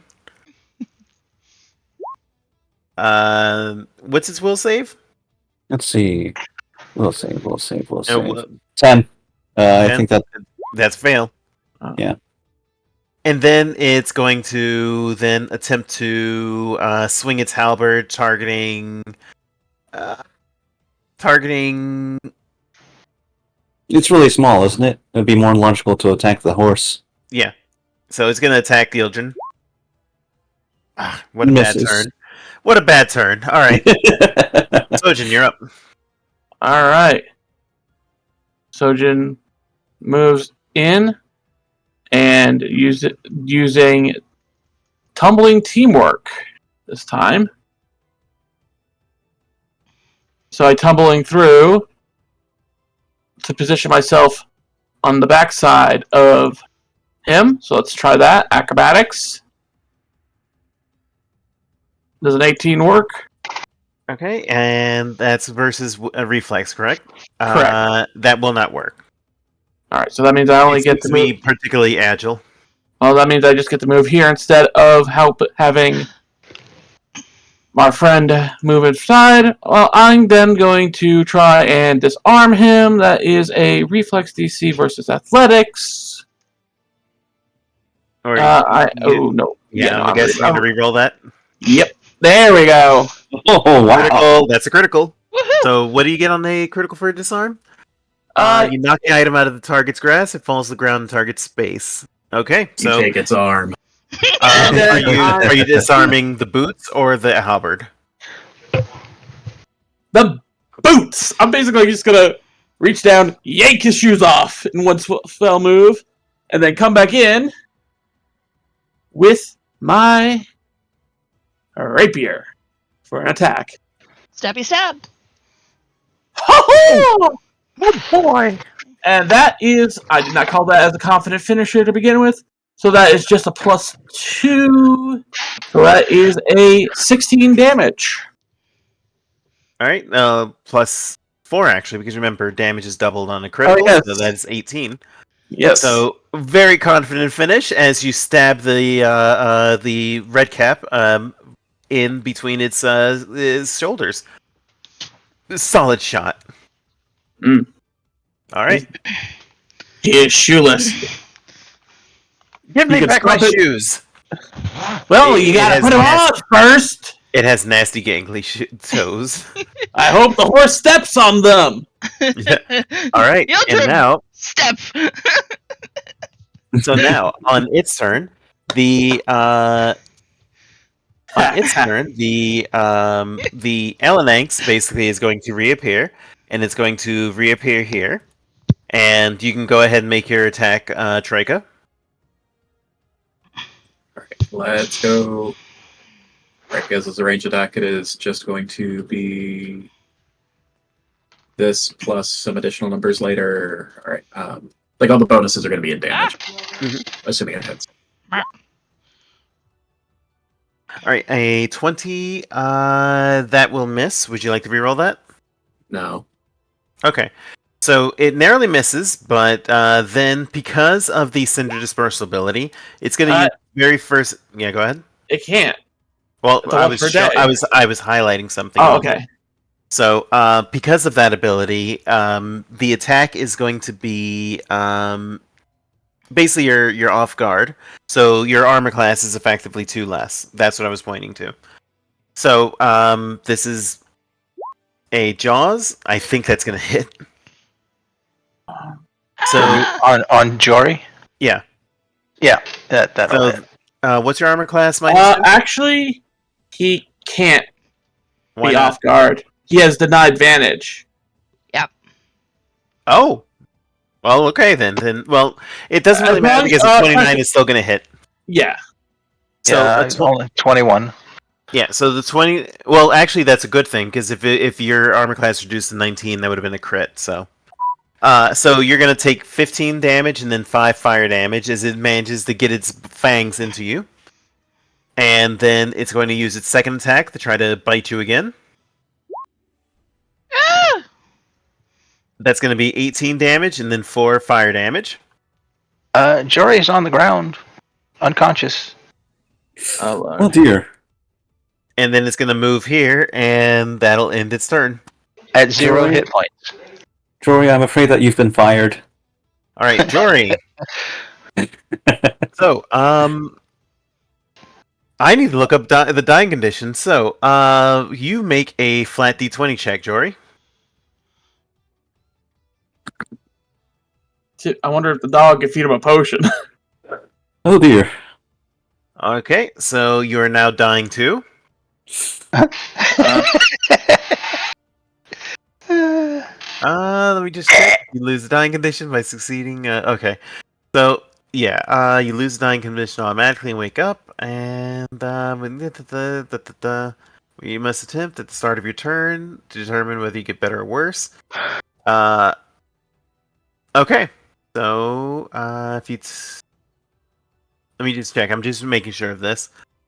Determine whether you get better or worse. Your dying condition increase by 1 if you take damage while dying, or by 2, or in a critical fail in your save. Okay, so yeah, your dying condition is now at 2. If you go to 4, then you're dead. Yeah, the value you have to beat is 10 plus your current dying value, so you have to beat a 12 on your next turn, unless somebody Yeah. brings you back up. Yep. All right, but that's going to be it for you. So Zarni, you're up. Yep, give me just one.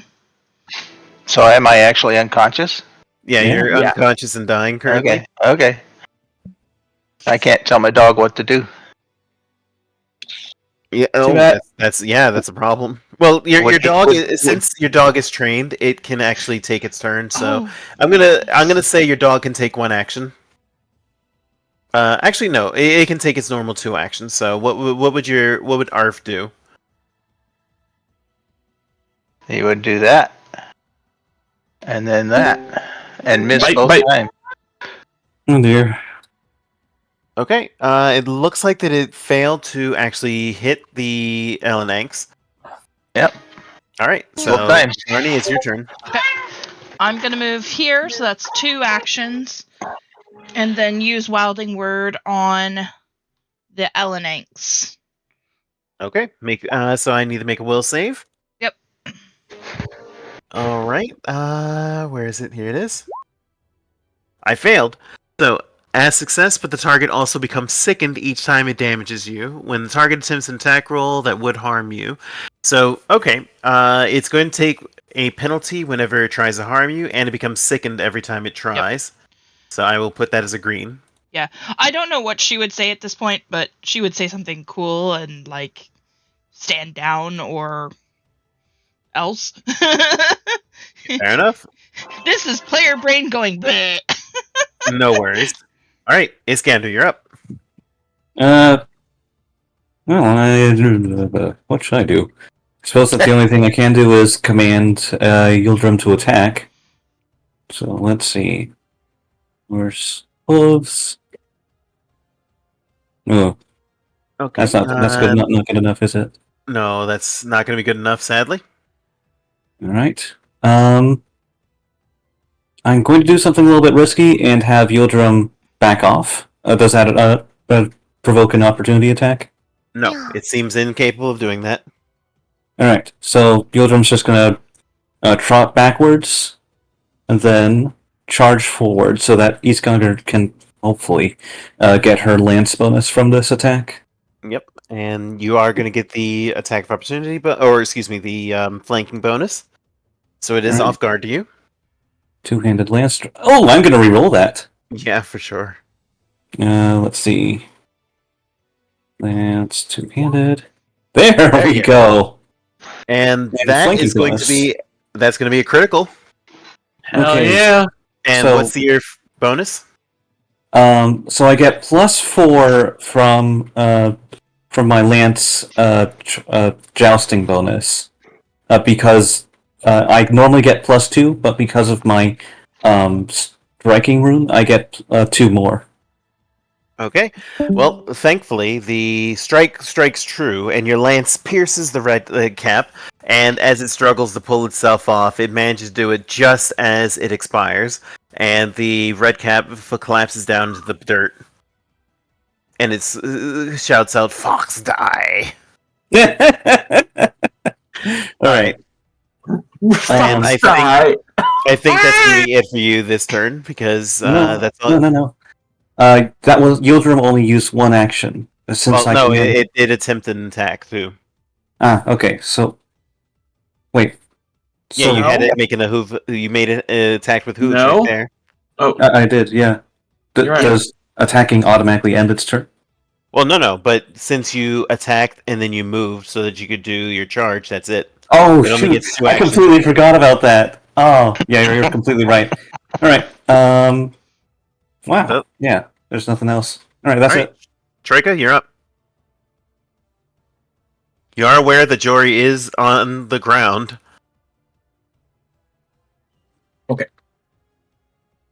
That is kind of why I actually came out into combat too. I was like, ah, crap. She will use one of her actions to cast Ocean's Balm, which will heal for...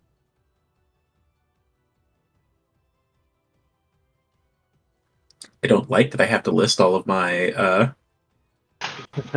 I don't like that all of my impulses are feats, so I go to spells. They're not in spells. 2d8. Alright, so roll a 2d8. Alright, Jory, you get 12 HP back, and you gain the Wounded 1 condition. and So you're no longer dying. resistance 2 to fire for 1 minute. Oh, that's Hey. actually really useful here. That's actually really good and useful here. I'm right. just gonna get into melee and hit this thing. Go for it. If you were one step down behind him, you'd be flanking. Mm-hmm. That's true. Yep, there Yes. you go. All right. Do I have any kind of attack that would pull aggro potentially? Well, Is there like a leading strike? that's more of a.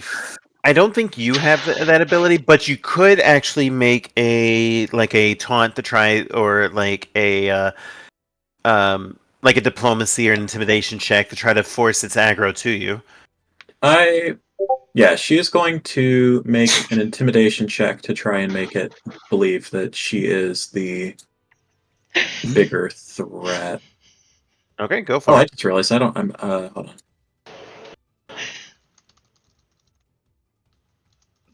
I realized I didn't have my AC from Aldora Perry, but I do now. Anyways, intimidation. Here goes. I'll try again. Oh Go boy. for it.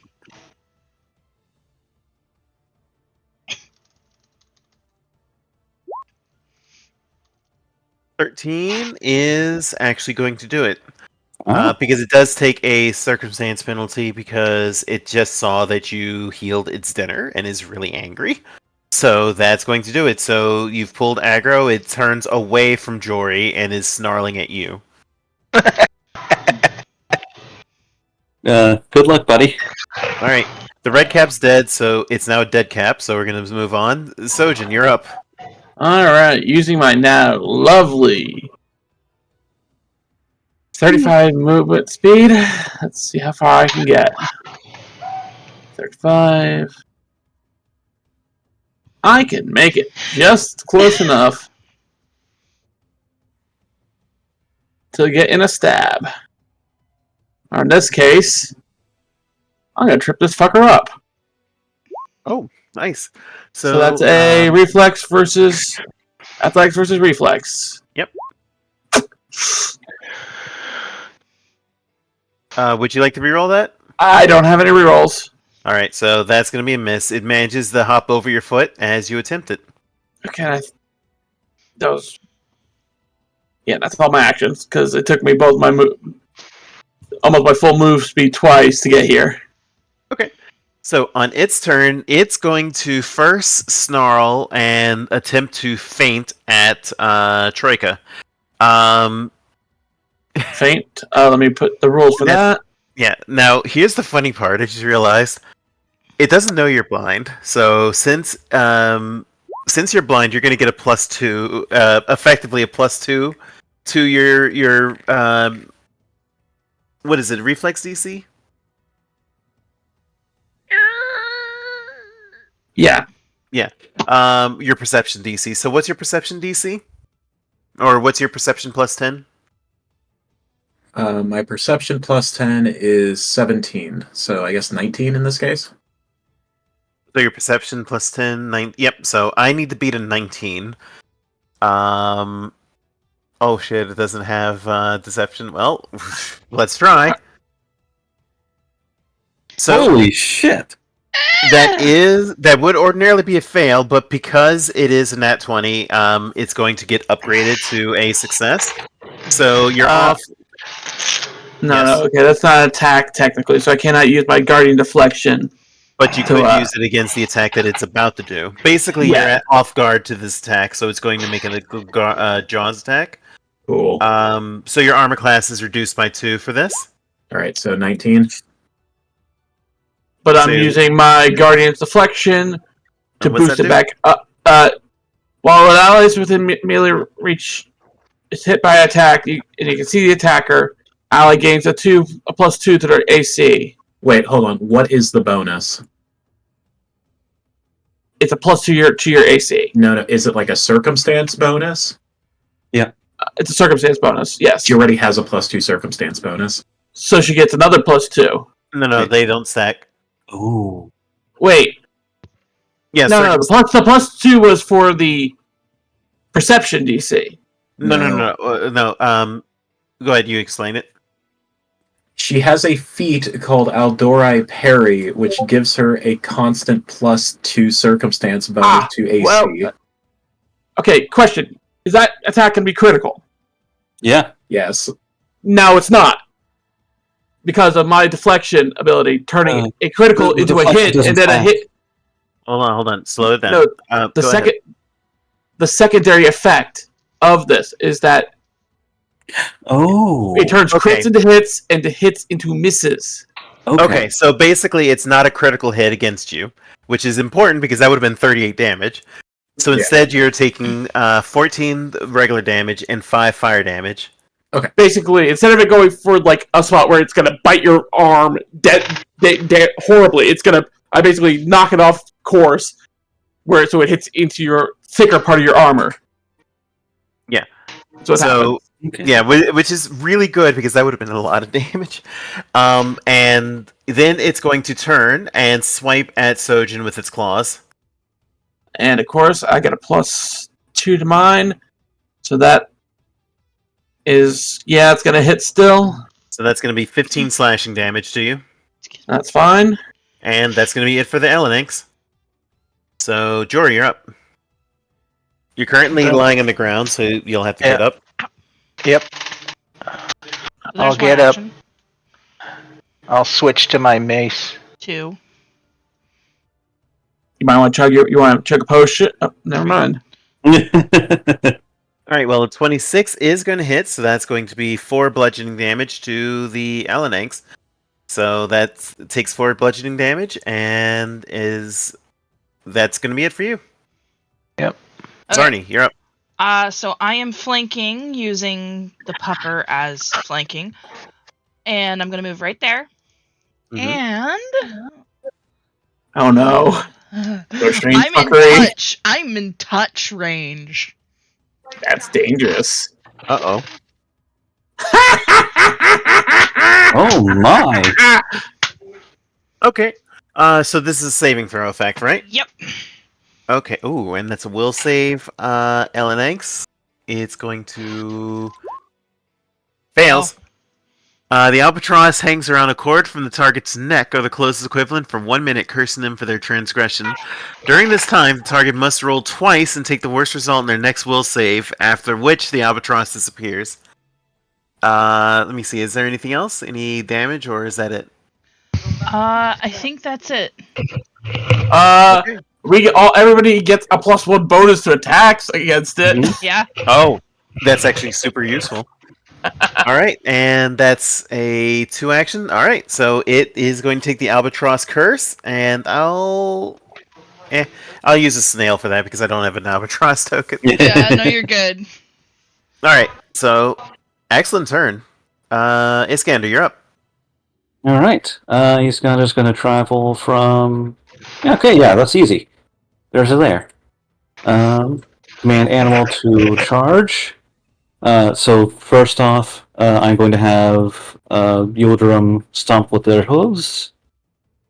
Hooves. A 15 hit. No, sadly. No. Jesus Christ.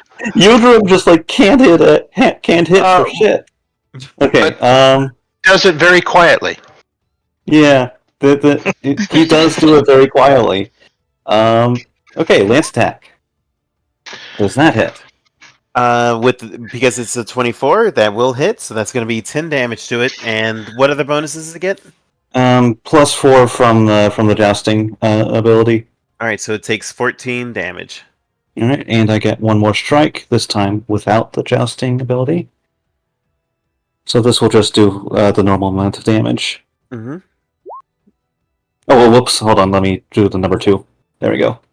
Alright, so that's going to be... Okay, so that's going to be 22 damage. Holy crap, good shot. Cool. Alright, That's my it is turn. definitely bleeding and wounded, and all that. Troyka, you're up. She's going to make a 2-action attack on this one. Oh, go for it. So this will be a 2-action kinetic blast in melee.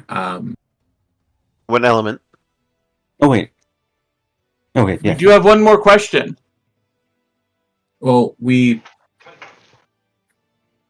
know it doesn't have any elemental weaknesses, right?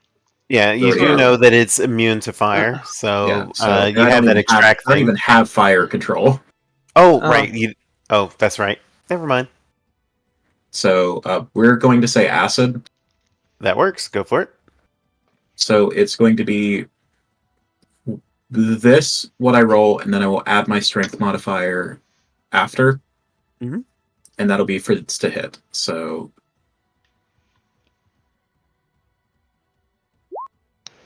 fuck me. Ooh. So a 26 to hit. No, I accidentally double clicked. Okay, and you're out of. So that'll be a miss, sadly. And you have one other action remaining. I guess I'll Ocean's Bomb myself. Okay, go for it. And you can roll the 2d8, I believe it is. Sojin, it'll be your turn. Alright, I'm going to try and tumble on through. Go for it. Just to reposition myself. So that is. Double checking here. Acrobatics. 15. Ooh. That's not going to do it, no. Alright, never mind then. Just go in for a stabby. So one rapier strike. And I'm calling that as a finisher.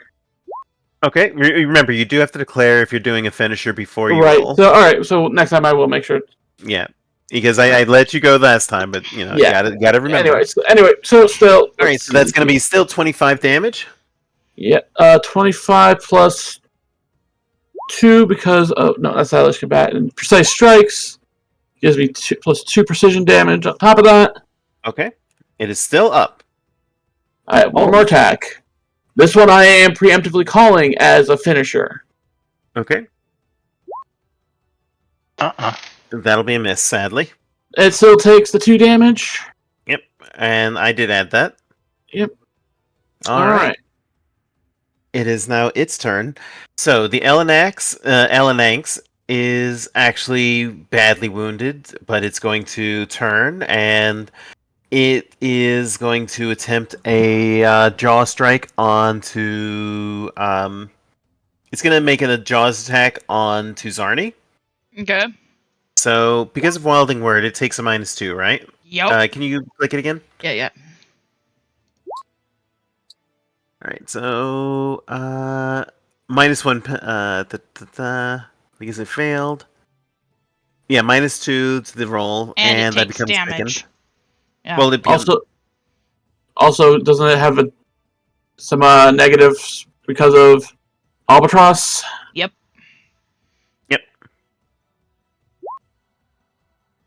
Does an 16 hit you?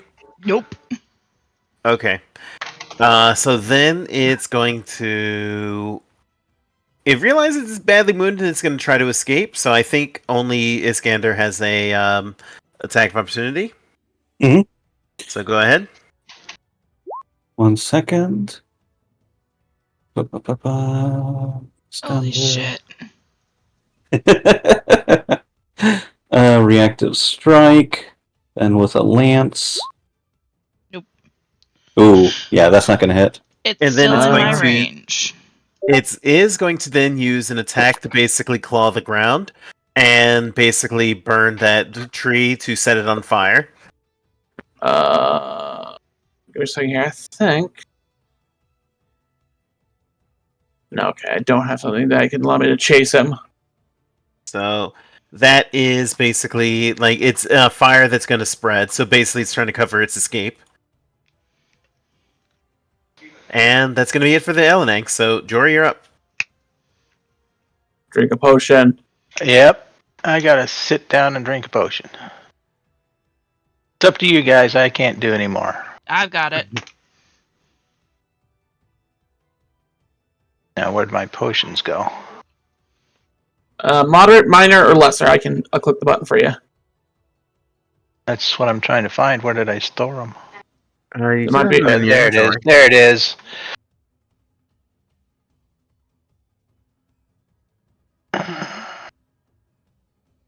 Huh.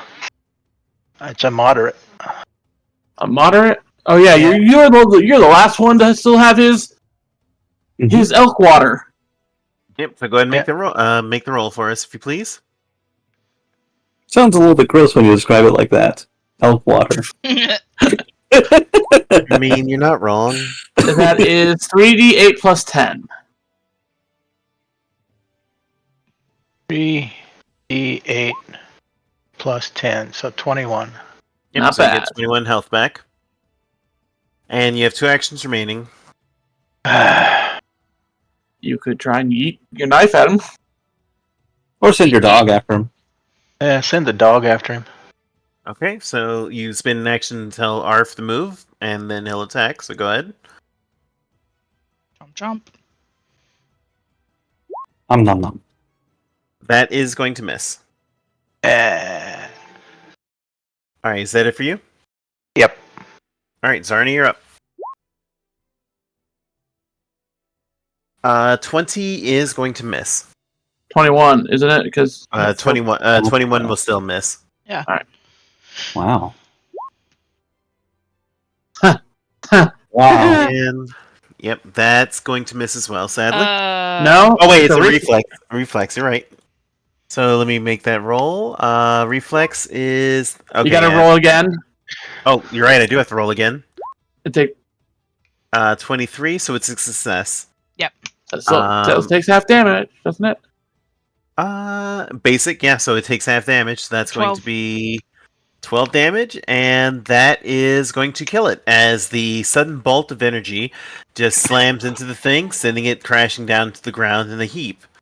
And now you have this fire that is slowly going to spread in this dry forest area.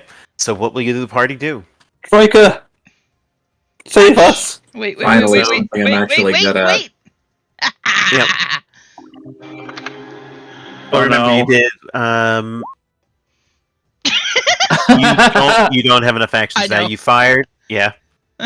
So, Troyka, go ahead. We'll let you do it. What do you Actually, do? hold on, really quickly. Whatever Troyka's going to do, Iskander's just going to bless her really quickly, or guidance her. It's really appreciated. Unfortunately, this isn't going to take a skill check. Still, Fair. bad habit. I literally just using enhanced kinesis. I could just make like a 15 by 15 foot block of water just on top of the fire, Blop. That's true. and that's So just you gonna be make- all 3 of my actions. All right, and before it spreads into any danger, then the fire is doused, leaving the area quiet as the last of the Fae are killed. So, at that point, you hear somebody coming out of the. You see somebody coming out of the cave, and you see that it is Samuel Fourtoes, your cousin. This is mainly for Jory because nobody else knows Samuel. And so Samuel says, "Oh, thank you, thank the lot of you for saving me. I was so worried. I slashed at that one, pointing at the red cap. Slashed at that one, and then fled into the cave. They were going to starve me out."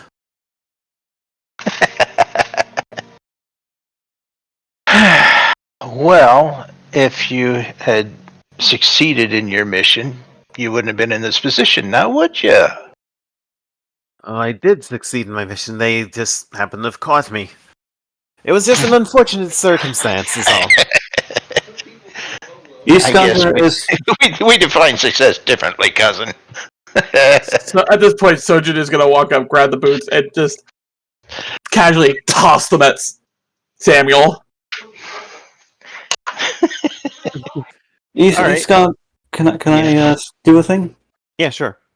Okay, Iskander's just going to slowly trot up to them, to Samuel on her horse, and then look at once she's just like 5 feet away from the little man. She's just going to look at him very sternly, cast guidance on herself, and ask him very seriously, "And what exactly was your mission?" And Should I roll intimidation for this? She's trying to be intimidating. sure, go for it. Alright. And I'm going to ask everybody else what you're doing in just a moment. 21. Yeah, that'll work. So Sam says, well, okay. So I heard about something called the Magenta Rose, Crabonite, a beautiful diamond that a noble had, and I wanted it, so I just got into their house and took it. And I thought that I had covered my escape, but apparently, how was I to know they hired a scribe, a mage to scry? Alright. Well, I appreciate your honesty. And we're gonna take you back home. You're just very lucky that we encountered you after this. I, by the way, look, I owe you so much for helping me, but tell you what, let me promise you a thing. Next time your little kingdom needs some help from the family, we'll help you free of charge. Basically, what this means is that Jory gets one completely free use of their kingdom ability next kingdom turn. Which, Neat. to remind everybody, that is you get a +2 to any one check during the leadership phase. Yeah, which means you don't have to pay food for that, and this matters because Jory can technically do it twice: one for free, one at cost. And then Samuel says, "Since you lot saved me and you're going to keep me safe on your way, I suggest you take what you can from the wagon there. There was a lot of goodies there." Yes. We should take these items, but since they are property of Patax, I think that we should send at least some of them back as a goodwill gesture from us. Do you really think that the tax wants to have anything to do with you? I suspect that they don't, but I also don't want them to have any reason to hate us either. They are our neighbors. They wouldn't know. Well, and then he I takes will a look at consult with experts. And then he looks at Jory and he's like, "You know what? You're right. You're right. You're the barons and baronesses. I'll leave that decision to you. But it's such a waste." But your logic doesn't make sense to me because aren't the Pataxians and the Brevoy already at odds with each other? And as a protectorate of Brevoy, wouldn't we be at odds with Patax? We They're are not at at odds, open but war. we are not in open war. Yes. well, let's first see what's in there. Let's take the best stuff and leave the rest. Exactly. Whatever my share of the loot is, I will save it as a gift Recompense. to Patax. Yes. Okay.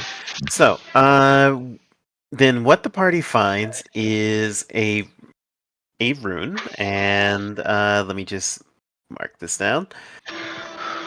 So, the party finds 179 gold pieces scattered among the remnants of the carriage, as well as a few bodies here and there, but the bodies have already been like crushed and basically there's not enough left to really send anywhere, so it's just mangled by the two evil fae. Could we at least but- send like the armor and stuff back to Patax as a we're sorry we didn't get to them in time to save them? Exactly. Kind of like what we do with dog tags. Sure. So sure, you can do that. Any kind of identifying marks that we can find. Who's going to take it? We can send an envoy. Yep. All right. Okay, so yeah, you can go ahead and gather up what you can. And you also find a few other items. Now, obviously, since this is like the end of the adventuring day, I'm going to just say that the party has enough time to get it identified. So this is what you find in addition. So let me just make sure that... Oh, by the way, I just did a calculator. If you divide the 180 by 5, we have 36 gold between each of us. All right. I'll mark that. Okay. So there you go. Those are the other items that you find. A crossbow, which is enchanted with a +1 rune and a striking rune. An assisting rune. Ghost ampule. Crackling bubblegum lesser. Glamored rune. Sleeves of storage. Colorful coating violet. Winter wolf elixir lesser. Colorful coating indigo. And a sneaky key. Let's see. I'm going to take a look at what the sneaky key is. What is the assisting rune? Let me look at it. I'll look that up. So the Uh, assisting rune, basically, it's an armor rune that provides. This replicates the benefit of a number of splint supports and prostheses. When you invest the armor, you determine how many each supports you want. In addition, the extra support and structure provided by the armor allows you to transport more than you would otherwise. Basically, you can carry bulk equal to 6 plus your strength modifier before becoming encumbered, instead of the normal one. And on top you of can that, Yeah, go ahead. this is the important part. It acts as a prosthesis if you're wearing this armor with that rune. So, like, if you're missing an arm or missing a leg, they'll work as normal, I think. Yeah. So basically, it allows it. So it's basically like you can adjust it so that it gives you like replication of a limb if you need Yeah. it. Iskander's going to claim that specific rune as Sneaky key. recompense. It's a lovely little thing. Allows you to gives you a little key that you can put into your sleeve. Gives you a +1 to thievery checks to pick locks. I want that. Certainly. Yeah, Luckily, I think it's consumable, right? No, it's an armor fixation. Oh, okay. I linked it to. It's technically a talisman, but it's also it's listed as consumable. So Yeah, so basically you attach it, but then you burn it for the effect, and then it's gone. It does its magic.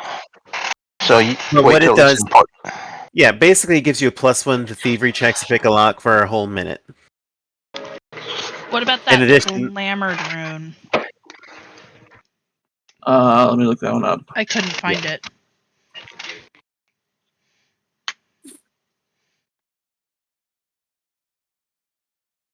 so Glamored is basically it allows you to disguise your armor. So you can attach it to armor, and it can change its shape and appearance to appear as ordinary or fine clothing. I think that should go to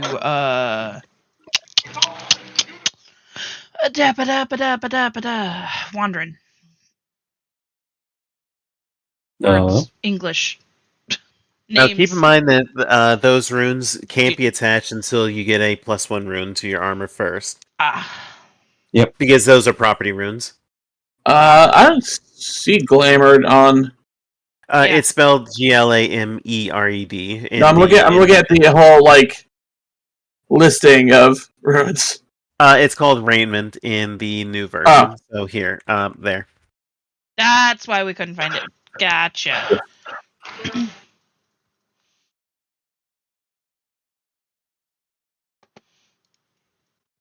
But yeah, are any of these of interest to Troyka?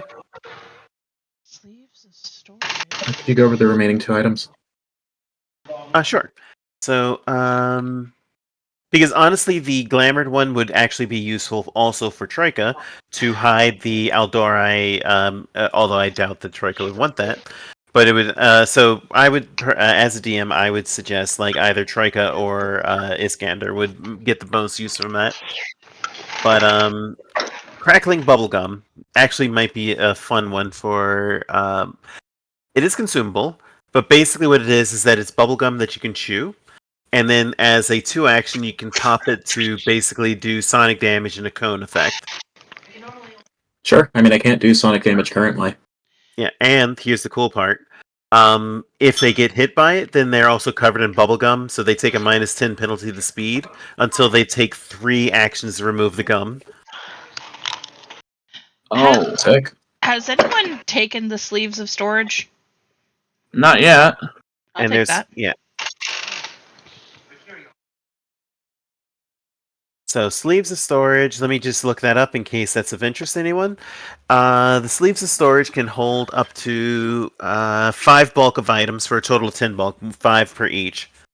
So basically they're like bags of holdings, except that it's in your sleeves. So I get, okay, let me put that on worn items. And a familiar can hop into the sleeve and then pop out. Yep. Just go, Yef, I choose you! Let me see. The Winter Wolf Elixir, If I remember right, that's like a cold resist. Let me take a look here. Winter Wolf. You're protected from the effects of severe cold for 24 hours.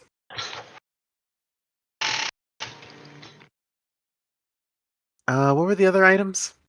The two coatings. Blue gives something, makes them stronger. Slows any collapse a lot. Basically, reinforces an item. Gives it a +2 to. Well, it's not blue; it's indigo. No, so you have two of them there. Yeah, there's one is indigo and one Oh, is sorry, you're right. violet. Okay, indigo is basically, it breaks it down. It's a reverse of that. It allows things. It lowers the hardness by 2 and deals 1d4 of acid damage per round. So basically, if we want to break something down, we just paint that. And the violet, basically, you can apply it to a square to make difficult terrain. Basically, anything moving into it has to make a DC 20 reflex save or take a -15 penalty to speed, or possibly become immobilized. On a crit fail, yeah. I'm gonna pocket those on my guy. Hold on. So does anybody want that? Because remember, ask the party. No. I'm good. I got the thing I wanted. Ghost Ampule is fun. We did use it in one of our previous campaigns. Yes.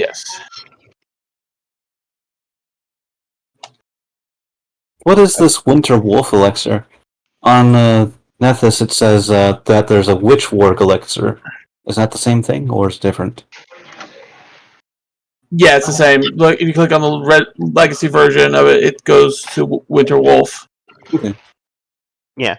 So basically, you Witch Warg, you drink it, and then you are immune to severe cold for 24 hours. Gotcha. Which will be really great once we get to winter, which is a few months away, but still.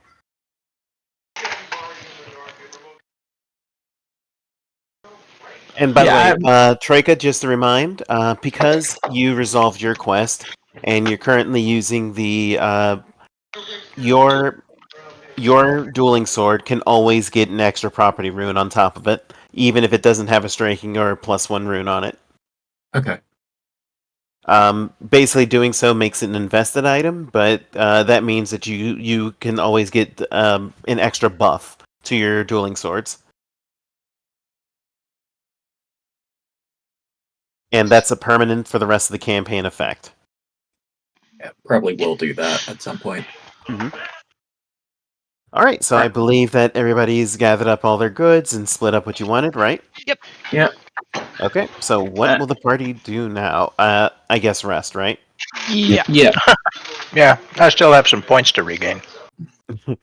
All right. Thankfully, we already did rolls for random encounters, and there was nothing that was going to bother you for the rest of the day. So it's all good. Yeah, and I did not calculate I did not calculate out the last session's extra gold from selling off the loot. Did anybody take that purifying spoon? Just so I have that in the notes. I did. Yeah, you did. That's what I thought. Yeah. No, I'm saying I don't remember.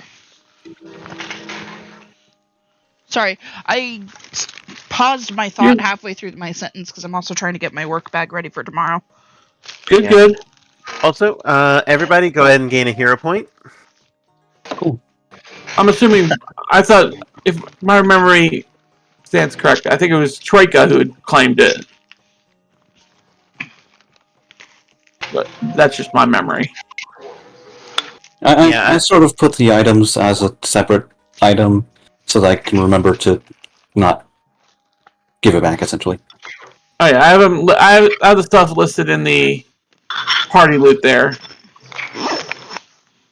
And it's like who claimed what. Anyway. So, the party camps down for the night, and since there are no random encounters, we don't need to worry about that. Let me ask you, who is taking, or better question, Troyka, what do you make for your thing for the night, for the day. What was the thing that I was locked in combat with the entire time called? The LNX. Yeah, she's making one of those. Okay, so let's see how well you do. Go ahead and give me an elemental lore or crafting. Busy putting all of her frustration into it. Mm-hmm. All right, so you actually succeed, and now it isn't highly detailed like your ones of Svetlana and Oleg, but it is a imagine like a large size Manx cat that's kind of vaguely made of smoke. So even though like it doesn't have the fine intricate details normally do, you do a great job of capturing like the smoky fire of its steps. It almost looks eerie to look at it. And who is taking evening watch with Troyka while this is happening? I will. She probably would have been done better on it if she wasn't incredibly pissed off while working on it. I'll say I will, but I think Jory should, or not Jory, Sojin should take a different one. Yeah, I was gonna say we'll do 2 and 3 as we usually do. Yep. I'll take the late shift then. So will Iskander. Well, remember the late shift is the one that Troyka's on. Okay, then we'll take the early shift then.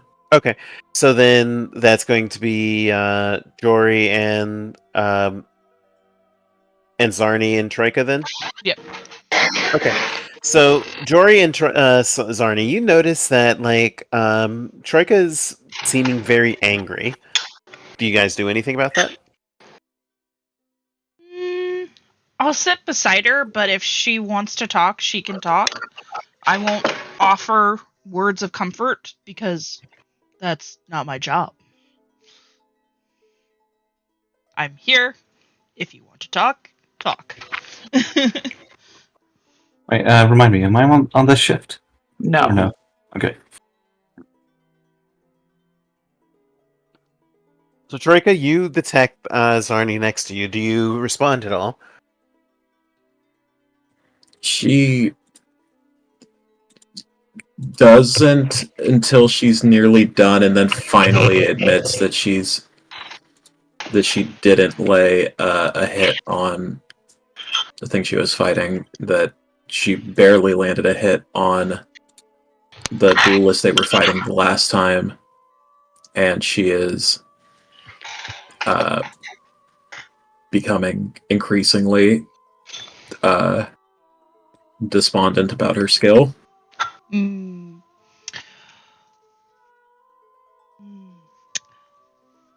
I will share. I could just yell at the dice until they stop making me feel bad, but that doesn't always do it. I will share words of wisdom that my chieftain father once shared with me. You will not always be the best that there is. All you can do is try your hardest. So long as we all make it out alive, do not blame yourself. Does Jory hear this? Does Jory hear this interaction? It's up to you.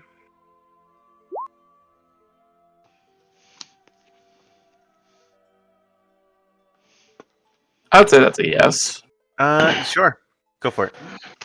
It matters not how many times you try, only that you keep trying. The only way to improve is to continue.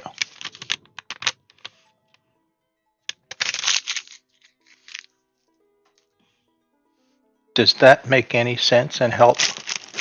I understand it. Thank you. And she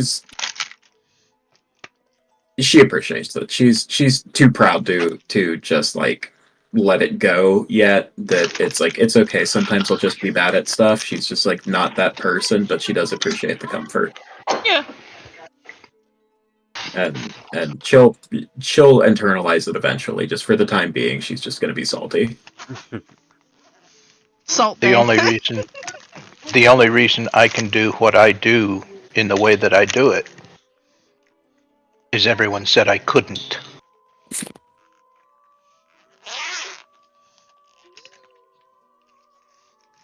If you want to practice against me sometime, that would be fine. Thank you. I appreciate it. But I'm a small target, so you have to really try. So, do the two of you spend some time training right then and there? I wouldn't mind. Aren't you wounded? Didn't you nearly Yeah. die? Yeah. He doesn't give a shit. The man's The giving pride it of a- adventurers. Okay, so I'm gonna interrupt and say that is actually my dad in real life. He was told you will never walk again. And where in this He Third played grade. football in high school afterwards. Third grade, both my knees were broken, and they said I'd never walk right again. Well, I played football and track and soccer Was in the Air all through high Force. school, and I took second at state in the 100-meter dash. So Fair enough. I'm up for a challenge. So yeah, Grumpy do play those characters. Mm-hmm. that's probably why my characters keep almost dying. No comment. But okay, so do you, Troyka, do you take up the offer to train before bed? Oh yeah, she's up for it. Okay, so because you train and because of the comfort that you've taken, you and Jory will gain a +1 to your melee attack rolls for the next 24 hours.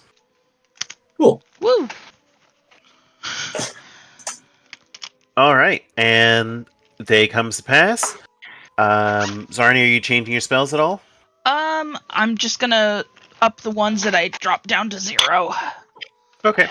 So, it is now the 24th of Desnus, and we're back on the main map, I believe. Do we want to take a small break before we continue? Yeah, it's supper time. Sounds good to me. 1, 2, Yeah, 3. probably me. I do just One, need to get myself some water. 2. Yeah, so I'll grab some water. So we'll take a little small break, and then we'll come back to it. Sounds good. All right. Yeah. So, go to the snack bar and get yourself a treat, yada, yada, yada. Be back at my desk in a little bit.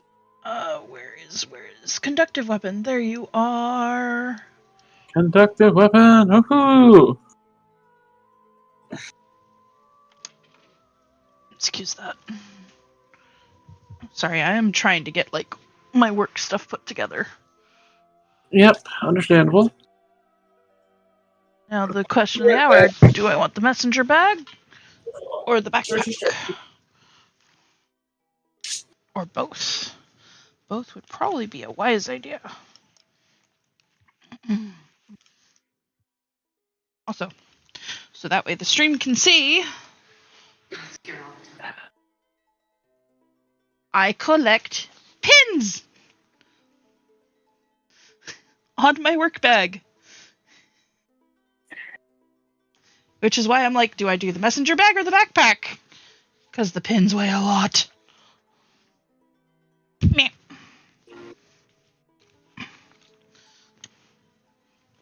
My parents keep bringing them home from Comic-Con.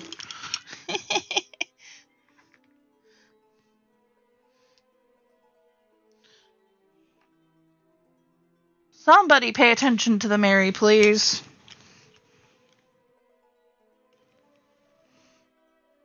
Actually.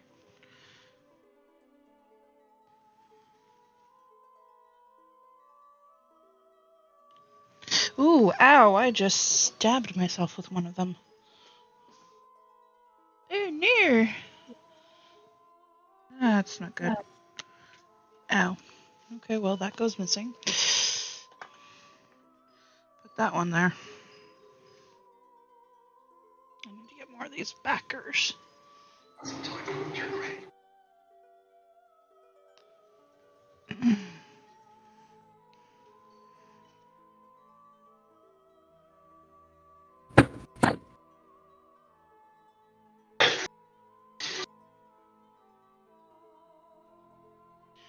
Boop-a-doo, boop-a-doo.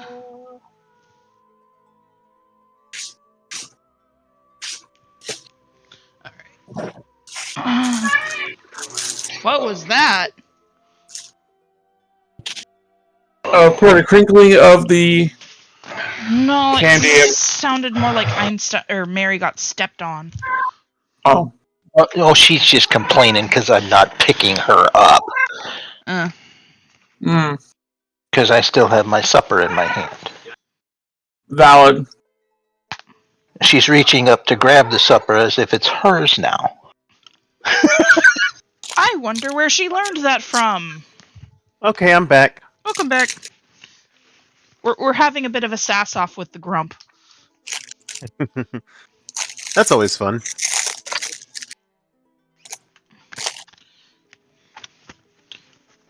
Okay. This is my supper. Yours is over there. And by we, I mean the cat. Mhm. And sorry to everyone in stream that my back is to you, but I'm trying to put my work back together.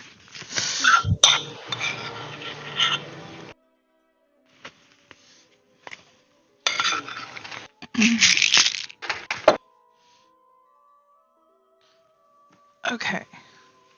So that's put together.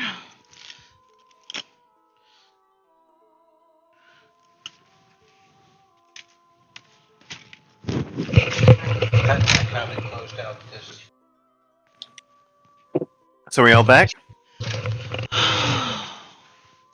Almost. Okay. I hear Troyka, Hello Wandren? again. Okay, Wandren's back. Troyka? I haven't moved. Oh, okay. Technically, I haven't either. I just had my back to the screen, so. Mm-hmm. I don't know. I think I already posted this in the treasure chest chat, but I got myself a sword at a Ren fair last weekend. Hell That's yeah. awesome. Sure. And the reason I bring it up is because I actually use it to... I just swing it around to practice, build up arm strength, essentially. I suspect that it's, weighted more heavily than a real sword is supposed to be. Because it's after just 30 thrusts, my arm is actually a little bit sore. We But, got yeah, we got Astrid 2 back when she was in school, Yes. and I used him to trim the roses in the front yard. I made a second Astrid. Oh Oh no. my god. Anyway, I would not hurt the world that way. No. No. I can only take one. I can only take one of her. She's a handful. Oh, by the way, just a quick question. I almost forgot to mention that on the red cap was a halberd, iron boots, and a red cap. The iron boots were not on him. They Oh, that's were. true. I threw him to the cousin. Troyka it immediately wasn't puts the red cap 6 feet underground. No one's touching that shit. Yeah, no. And we're leaving that halberd there. Actually, I'm gonna pee real quick. Sorry, it just hit me. Okay, no problem. Okay. Alright, so. Do you think I got enough pens and pencils? Yep. I don't know. Is there such a thing as too many pens Well. for a writer? Two bags worth. Yeah. For a writer? 1, 2, There's 3, 4, 5, 6, 7, 8, 9, 10, 11, 12, 13, 14, and that's of this style. That doesn't count the 2 boxes in the front room that have at least 20 or 30 in each. Those are yours. I am leaving them for you because you keep stealing those ones. There's a reason I got the cute Hello Kitty ones. Also, ad break in a few moments here. Yeah. Wait, how many was that? I lost count. 23. Was that? 2, 3, 4, 5, 6, 7, 8, 9, 10, 11, 12, 13, 14. 14. The chaotic evil thing to do would be to start spouting random numbers, but then Astrid would somehow reach across the computer and choke me. Yes, Yeah, I would. no. No, I don't want to deal with that. As it was, Blasty just about got bitch slapped. I'm trying to be cute I know. and goofy. 3, 4, 5, 7, 8, 9. All of a sudden, it's like a bit from like Fresh Prince of Bel Air, with like Blasty getting thrown out of the house. So a total of 29 pens, and I was that's here close. at the house. Okay, my guess of 23 was not that far off. And then there's like I think another 5 or 7 at work Ay caramba. that are mine. All right. And I purposely have the cute pens and pencils because patients actually were reaching over my desk and stealing my pens. Oh, dear Lord. When that started happening, I got the cute ones, so that way if it happened again, the nurses could be like, this isn't one of ours. You stole this from Amber, didn't you? Oh no.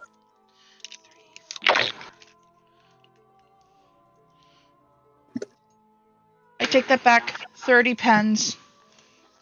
I just found Again, I was close with, I guess, a 23. 1. 2, 3, 4, 5, 6, 7. And we got 45 seconds on the app break. And 7 mechanical pencils. Nice. I thought I had 8. One could have gone missing, knowing my luck. Oh! 8. And 2 regular wood pencils that I only use for sketching. Yeah.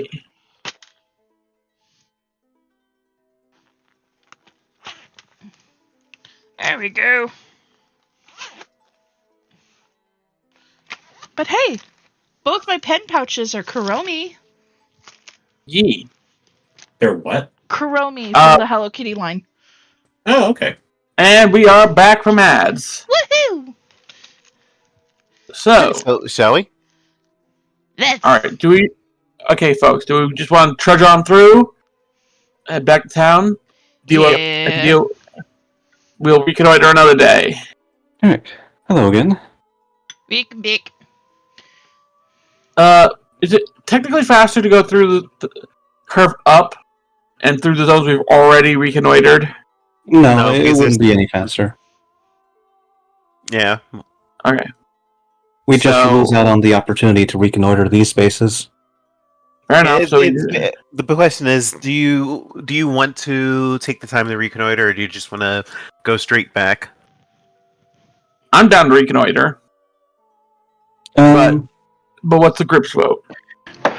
Well, we would have pushed ourselves to reconnoiter this space.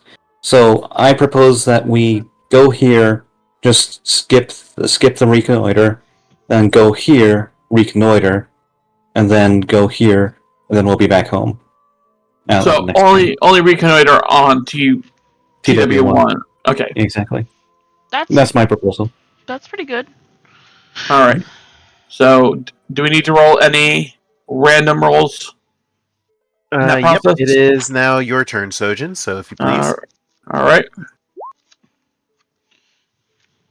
That's it, nothing happens.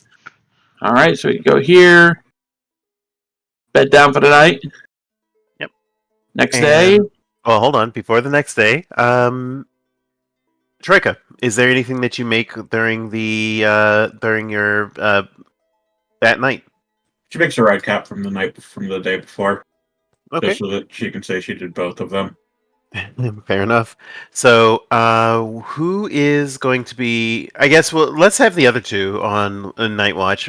So that'll be Sojin and Iskander. Yep. But real quick, let's see how well you do it. Craft or elemental?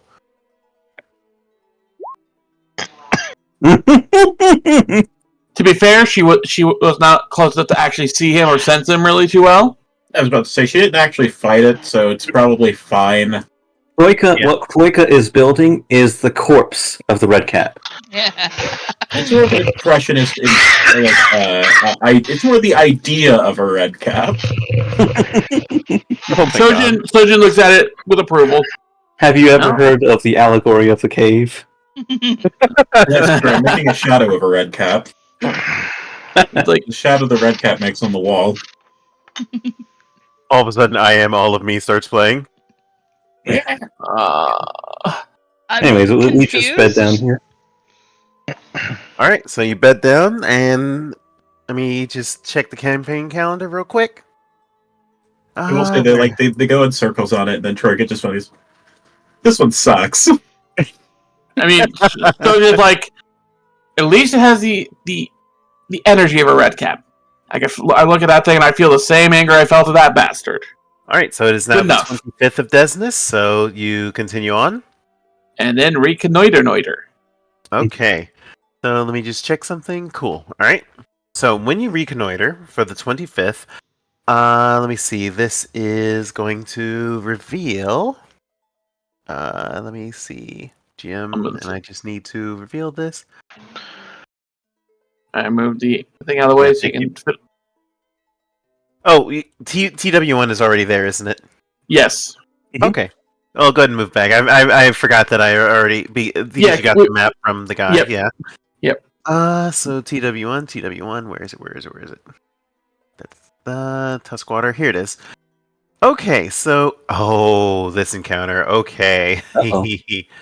All right. Let me just find it. Am I gonna cry? No.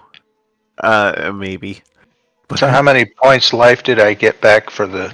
You're topped off. Yeah, you're topped off Okay, because you okay. have the healer and several medics in the group. So, let me see. Where is Every the? 10 minutes, you can get waterboarded by Troyka for 2d8. Oh my god! Don't clip that. Don't clip that. No, absolutely clip that. What are you talking about? But all jokes aside, so I don't do clips on my own videos, so if somebody wants to, go for it. Where? Oh, duh. I'm sorry. I'm silly. All right, so. Well, come here. Let me Oh pick crap! you I up, have old to. I have to girl. put everybody down. So. Uh-oh. Yeah. Oh no. boy. I forgot to put everybody on Who this turned map. off the lights? Give me a sec. You know what? This is not really a dungeon map, so let me just turn off the Oh no, I'll it's go the for it. Library of Silence. Okay, so guys, you can put yourselves anywhere on this side, on the left side of the map. Oh, interesting. So as you I can't see anything still.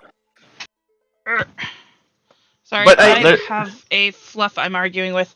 No. oh, I turned off dynamic lighting, so you should be Like I just have a great orange screen. Oh, let me refresh. Let me refresh. Fiona, I am arguing with a certain cranky old four-legged. Could you put me down behind Iskander? Yeah, sure, no Okay. problem. Oh, The streamer. Oh, she's a eyes, chunker. big baby, big baby. and Zarni. Okay, and Okay. I guess I didn't put myself out there. Weird. I mean, you got to be more confident in yourself. Put yourself out there. No, I mean like my token. All right, but all jokes aside, so this is what happens. As you arrive, you notice a river that makes a sharp bend here, widening into a deep pool dotted with lily pads and fringed by waving reeds. 3 freshly felled trees lie beside their stumps on the shore of the pool, their crowns dangling in the water along fading tendrils of mist. In the center of the water, you see a woman who is currently in the water, raising one hand with glowing with magic, as 2 humans are currently just waving, like almost as if they're in a hypnotic trance, staring at her. In the distance, you see a small group of 7 other humans, all wearing like the garb of loggers and who are currently like they're like tense. Their muscles are straining, almost as if they're deciding what to do as they look on this scene. And once you arrive and your presence is known, one of the loggers calls out to you. Oi, you there! We could use some help there. That evil woman has ensorcelled two of our men. Have you tried talking with her? We have, and she refuses to help. She, and the other woman says, there is no reason why I should talk. You came here, and you have chopped down 3 of my trees. This is my grove, and because of you, these beautiful parts of nature are ruined. Did you give them any warning? Who's that directed at? Because it could apply to either. Oh, Yeah. Sorry. Iskander's shouting at the woman across the water. They had plenty of warning. They should have known better. This is a holy place, and all happened just because of a village that popped up not too far from here. And the loggers say, "What warning? This is a whole forest. How are we supposed to know that this is a dryad's grove? Return our men and leave us be." Hold there. Hold there. Hold on. What were you saying, Troyka? She having a certain amount of knowledge of how logistics and such are handled for procuring resources for the kingdom asks, did you conduct a survey of the area before you began? You should listen to her. You would need She to have is. conducted an introductory survey before you entered the area to collect resources. You should have known that there was someone else here. Correct. Unless you were cutting here illegally. You don't see it, but everybody else does. But Korax actually kind of blanches, like the color drains from his face as he says, "We were just trying to make resources to make a little extra money to help the village because the barons and the baronesses need this." I don't recall us asking for it. Wait, you're the barons and the baronesses? I think for simplicity's sake, just say the barons. Yeah, you're the barons? No, Zarni says that to them. Just like, Oh, fair it's enough. Okay. easier. You're the. Yes, we are. Then you should be on our side then, because this is our land. We have yet to claim this land or come to an agreement with the people of this area. Our land does not stretch this far yet. You're being proactive, but in the wrong direction for the moment. Let us talk with her, see if we can work things out. Just stand down for the moment. I applaud your enthusiasm, your gumption, your enthusiasm. But let us handle this, okay? Fine. You heard the barons. Men. Just relax, boys. All right. And one of them shouts, "All right, we want our kin back." And they step away, leaving you alone. We will do our best to make this amicable. Sorry. I don't mean to be making kissy noises, but, you know. No, that's all good. Sojin looks to the rest. Mind if I keep going here, or does anybody want to step up? But before Talk with the anyone does lady? anything, can we all do a recall knowledge on this? Yeah. Is there any? I Let's would say see. probably nature, because they said it was a dryad. Yep, Yeah. Nature. I'd even, or a relevant lore, yeah. like forest lore helps. Oh, Jesus! Also, I just the clicked- one I made that's a 15 was total accident because I had a 4-legged. All good. Medicine? No, that was supposed to be nature. Well, you already rolled a nature, so we'll You want to go with your new roll? We'll go with the 15. We'll go with the 15. 15. Okay, so the party. Now, with your recall knowledge, you know that dryads do tend to. They are fae. They are a creature of the first world that tend to stick to a very small part of a forest, and they are fiercely protective of said forest regions.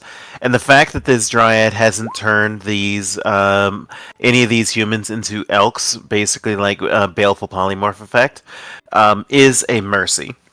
But it. Well, hold on. They tend to be, if approached with respect towards nature and towards themselves, they tend to be more amenable to conversation.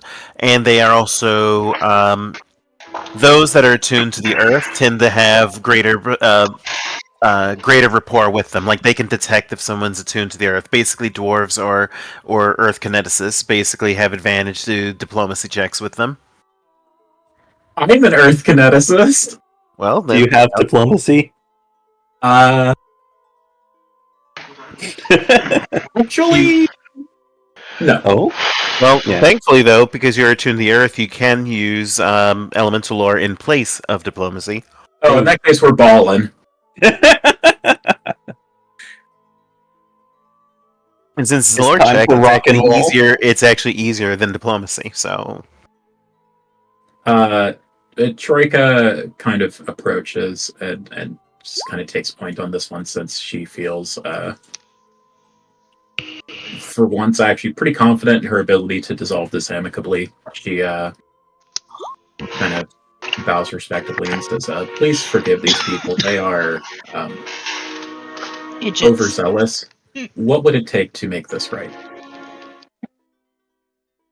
and sensing at first you notice that she looks like she's about ready to snarl something at you, but then she takes a look at you and almost recognizes a certain kinship between you. And when she senses that, she basically says, if you send these loggers out to go somewhere else, anywhere else in the forest besides this grove, and if you swear to find some way to replant those 3 trees, then I suppose I can let them go. In fact, give me an elemental lore skill check. Ooh, that's a critical success because you do get a +2 bonus. So she says, in fact, I can even tell you where you could find feather tokens of the tree. If you wish, that would allow you to plant them. There is actually a fae not too far from here, just a little bit to the west, actually. And she motions in the vague direction of the hex that you skipped. oh god damn it! Well, we'll just take a day back. And you could convince her to do it, but she may ask you for a favor. If you so swear, and ordinarily would ask for a Gaius, but since that one is attuned to the earth, I am willing to trust your word if she swears it.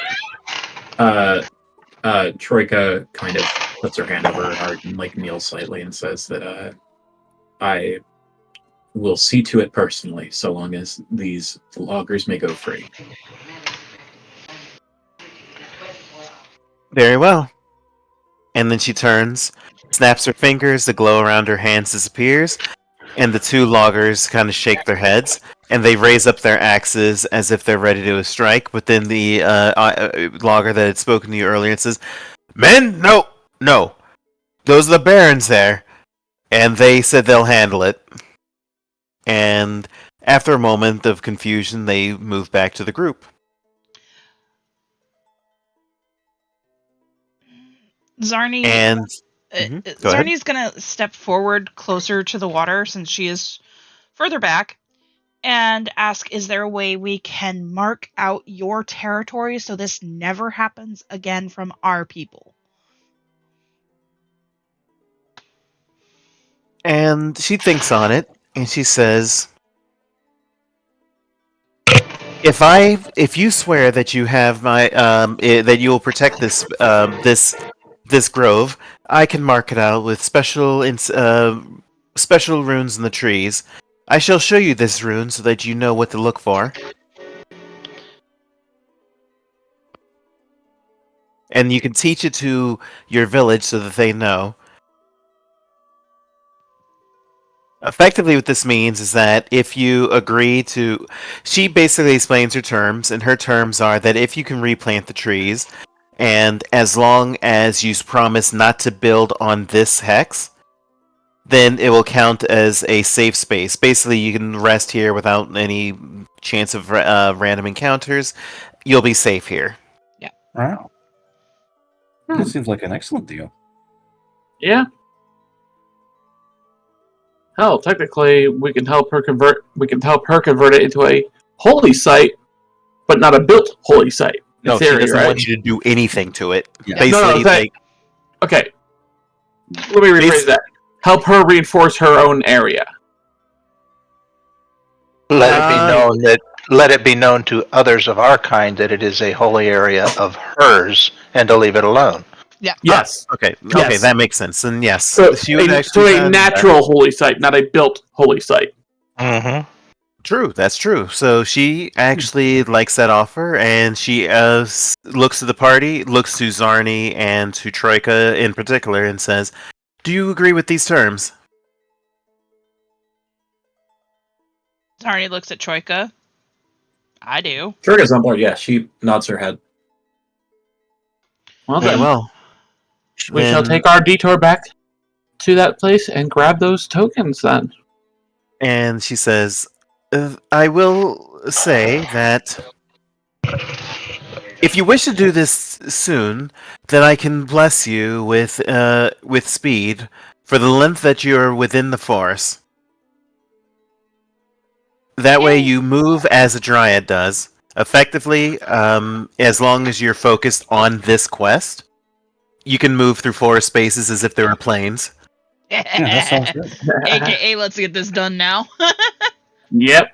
Yeah, she's on. Troyka's definitely on board. I mean, hey, we have the time and space. Very well. Then I ask you and your allies, first, dismiss your loggers. You heard her, Alright. men. Boys. You can be nice about it. Zarni is not known for Boys, being nice. I applaud your enthusiasm, but be a little more careful next time. We don't want to lose more people than we have needlessly. Very well, very well. And one by one, the men turn to leave, leaving to the north side of the map. Before they go, I'm just Okay. going to say really quickly, come back to our capital at Stagsbane. We'll be happy to provide you with maps of safe areas.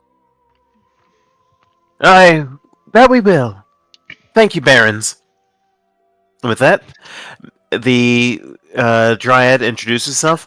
I am Meliance, and I'm going to make it that you can see her name if you don't. But he says, I am Meliance, and drink from the waters. Each of you and your steeds. Alright. Actually, before she does that, Iskander's going to hold her necklace and check with her goddess to make sure if that's okay, if she can do that. Is that a thing that she can do? I'm sorry, what was your question? She wants to check with her goddess if it's alright to drink from this dryad's well. And by the way, I went ahead and whispered anybody that whispered me. Yeah, she looks at you and says, yes, you may. No. Well, that's sort of the distinction. She doesn't want to check with the dryad. She wants to check with her own goddess. Milani. Gotcha. Okay, you feel nothing wrong with it from Milani. Like, Milani doesn't have a strong feeling towards or against this. Also, Sojin, just to compare, the coloration is maybe 3 shades off, so this is not the same. Does she notice me holding up the locket and just eyeballing it? She doesn't seem to be paying attention to you because this cute thing is just the beard next to her. Thanks for the save, Jeff. Yep, there for the save. Sojin leans over to Zarni. Not the same.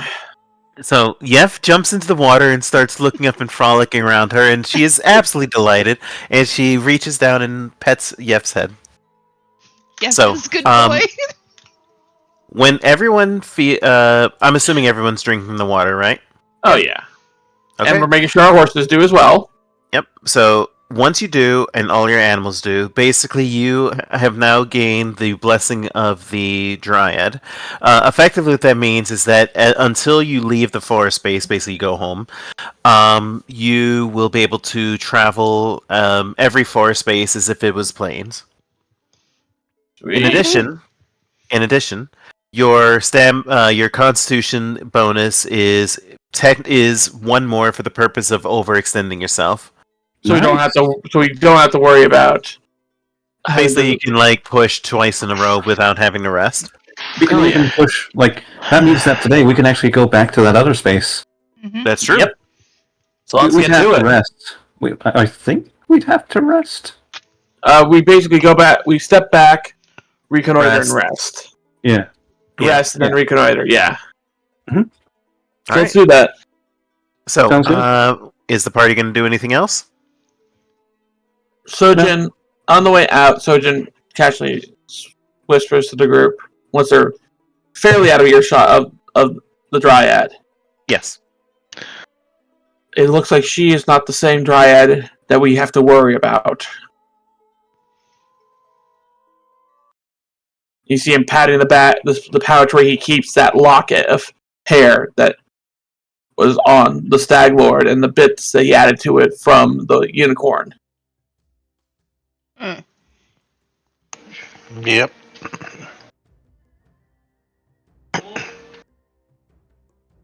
All right. So, Boom. So are we having to roll a encounter? yeah, it looks like it is Zarni's turn. So, if you please roll a flat d20. Hey, Low, please low. Yay! Yeah. Oh, and to answer your question, yes, it has been long enough, so you can make another attempt to Right. induce a vision. She's going to do So- that tonight. Are you going to do that? And So no that means you're random taking. encounter. So that means you're taking the first watch then. Excuse me. I guess. All right. Okay, so since you came into the space, you will have to rest for the rest of the day. But you can before you can actually reconnoiter. But the party can go ahead and spend the. Go ahead and first give me a religion check to see if you can induce a vision. Can I use guidance on this or no? You can. All right. So that's going to give you a +1. Oh, Nice. Okay, 25. So you do indeed induce a vision, and you feel the presence of the divine as you induce the vision, basically connecting to Milani's presence in whatever astral realm that the goddess is in, and you can feel watched, almost as if the goddess is looking over you and is waiting for your question or your plea. And for a moment, you realize that this must be how clerics feel every morning during their daily preparations. Jesus Christ. What's up? No, it's just like that would be Iskander's reaction to actually seeing her goddess. Milani. She Milani I tips the fedora. mind if I just save the question for later? I can't think of anything to ask right now. That's fine. So within the next 24 hours, you can ask a question of her, and Okay. then the vision fades.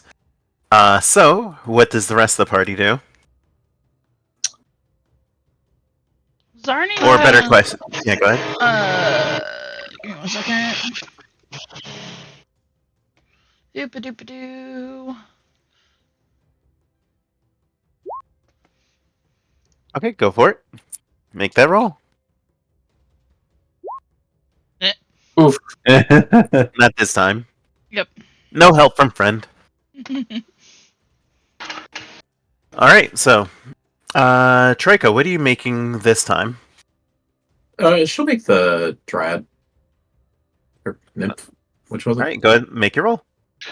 You're the Dryad. Okay, right the first time. Oh, for fuck's sake, I'm re-rolling it. You should make a Dryad mini so that you can actually leave it as a token of respect to her. Yeah. Go for it. I gotta say, in my experience, few people hate me as much as Roll20's Dice Roller. There you go. Yeah, but when alright. it loves you, it loves you. Loves you. So that's a critical success, so you make an incredibly detailed image, and it is... You actually feel the Dryad's presence once you complete it. Almost as if like the trees notice what you've done and look upon you with approval. And whoever's on watch with Troyka can react however you like. But if it basically creates a miniature version of that figurine that you can keep in your pocket. Effectively, what this means is that you can, as a consumable item, and you can mark it as like token of the Dryad. Basically, when you burn the magic from that token, then for the rest of the day, for 24 hours after you burn it, you ignore non-magical rough terrain, as long as you're within the forest or foresty area. Awesome. Like, you could climb up a hill, and it would be normal movement? Yes. Yep. Wow. Yeah. So basically, within a forest, you can burn it, and for 24 hours, you can ignore rough terrain. Nice. Nice. Something very obvious is going to happen if we are going to level up off of this adventure. Oh no. I am very curious what that'll be. Yeah. By the way, who's on watch with Troyka tonight? Who's normally? I guess tonight it would be Sojin and Zarni. Sure.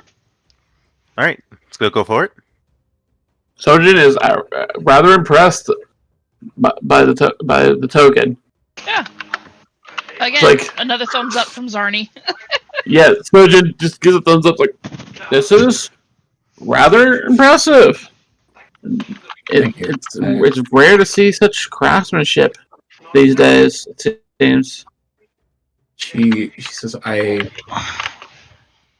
unlike yesterday, I feel like I'm on the verge of something.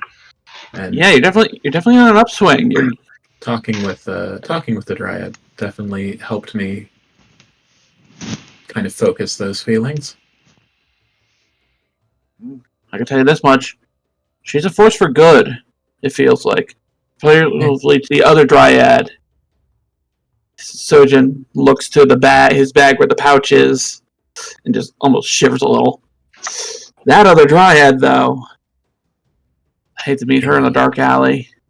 I still reserve the thought that she works for the green one. That might be true. But at the moment, she seemed bloody honest. Oh, not the one that we encountered. She points at the pouch. Oh. My theory is that she is the green one. Oh, there's that. That's why I'm not. I think these are hairs of the green one That's a possibility. in some Dryad avatar body. Anyway, let's get some rest and figure out where this Fae is in the morning. Yep. Get those feather tokens. Okay, so next day comes, and the party rests up, and you're going to reconnoiter, right? Yep. Okay, so let me just mark this out as a explored space, and once you do so, you discover that that the home that you were looking for appears to be a small grove, and inside of the grove you see two figures who are currently talking amongst themselves. They haven't noticed the party yet, but you can hear tension and fear in their voices, and that's what they look like if you see the little tokens next to you. Mhm. I don't. So- That's because I'm not at my desk. Fair enough. But you hear the voices, and the satyr clearly has a wound on his side, and the dryad says, "Look, but we can't stay here. We can't stay here. That monster is going to kill you." And he says, "But my love, you can only go but so far, and that monster will come here surely enough. It seeks your blood. It wants your flesh. It'll take my flesh. We can't. So once you make a noise, they immediately turn towards you. Sorry, I was going to ask a question. Oh, what was your question? No, I was going to. Oh, wait. I didn't. Something that's not in game.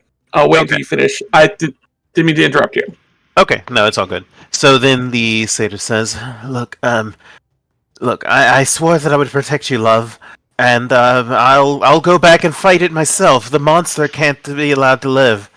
I just wish I had any acid arrows left, because I think the thing was afraid of it." I have an acid wand. Sorry, thinking out loud. Yeah. I said we do have acid flasks. So what does the party do? Because they still haven't noticed your presence. Sojin finally says, "If it's acid you need to take on some beast, I do have a pair of acid flasks I'm willing to heed." Who are you? Troyka kind of tugs on its sleeve and just kind of leans in and whispers like, "I could just make acid." Oh, that's true. I totally forget that you can do that. Well, even better. We have someone who can create acid. Who are you? Are you servants of the Scythe Tree? No. We are the Bays of the Spalik. I am Iskander. Who are you? I am Falchios, and this is my love, Tiresias. And we're being hunted by a Scythe Tree to the southeast. Hold on. What is a scythe tree? It's a corrupted the creature of nature. And Tiresias nods. Yes, something corrupted a tree that was a dryad tree. Force fused the dryad within. Falchio said that he saw a green woman standing right in front of the dryad before it happened, and one with bright red hair. Falchio says I wasn't close enough. I saw the scythe tree and I ran. Fair enough. But we were sent here via the dryad of the lake, just east of here, with her grove. We had been sent here to procure some feather tokens of tree to replace some trees that were carelessly taken down by some overzealous loggers, who meant well, but didn't know that it was a sacred area. Well, since it seems that you are in trouble with the scythe tree, it seems only a fitting thing for us to help you, so you can, in return for maybe those tokens, if you have them. The dryad was Meliance. She awaits our return. Oh, Meliance? Yes. Meliance is a good dryad. I will have to make within a month I'll have to find a new home, because the green woman took the scythe tree destroyed my tree. And I can't go but so far as long as that tree lives. So if you can destroy it, sure, you can take my tokens. I have 4 of them.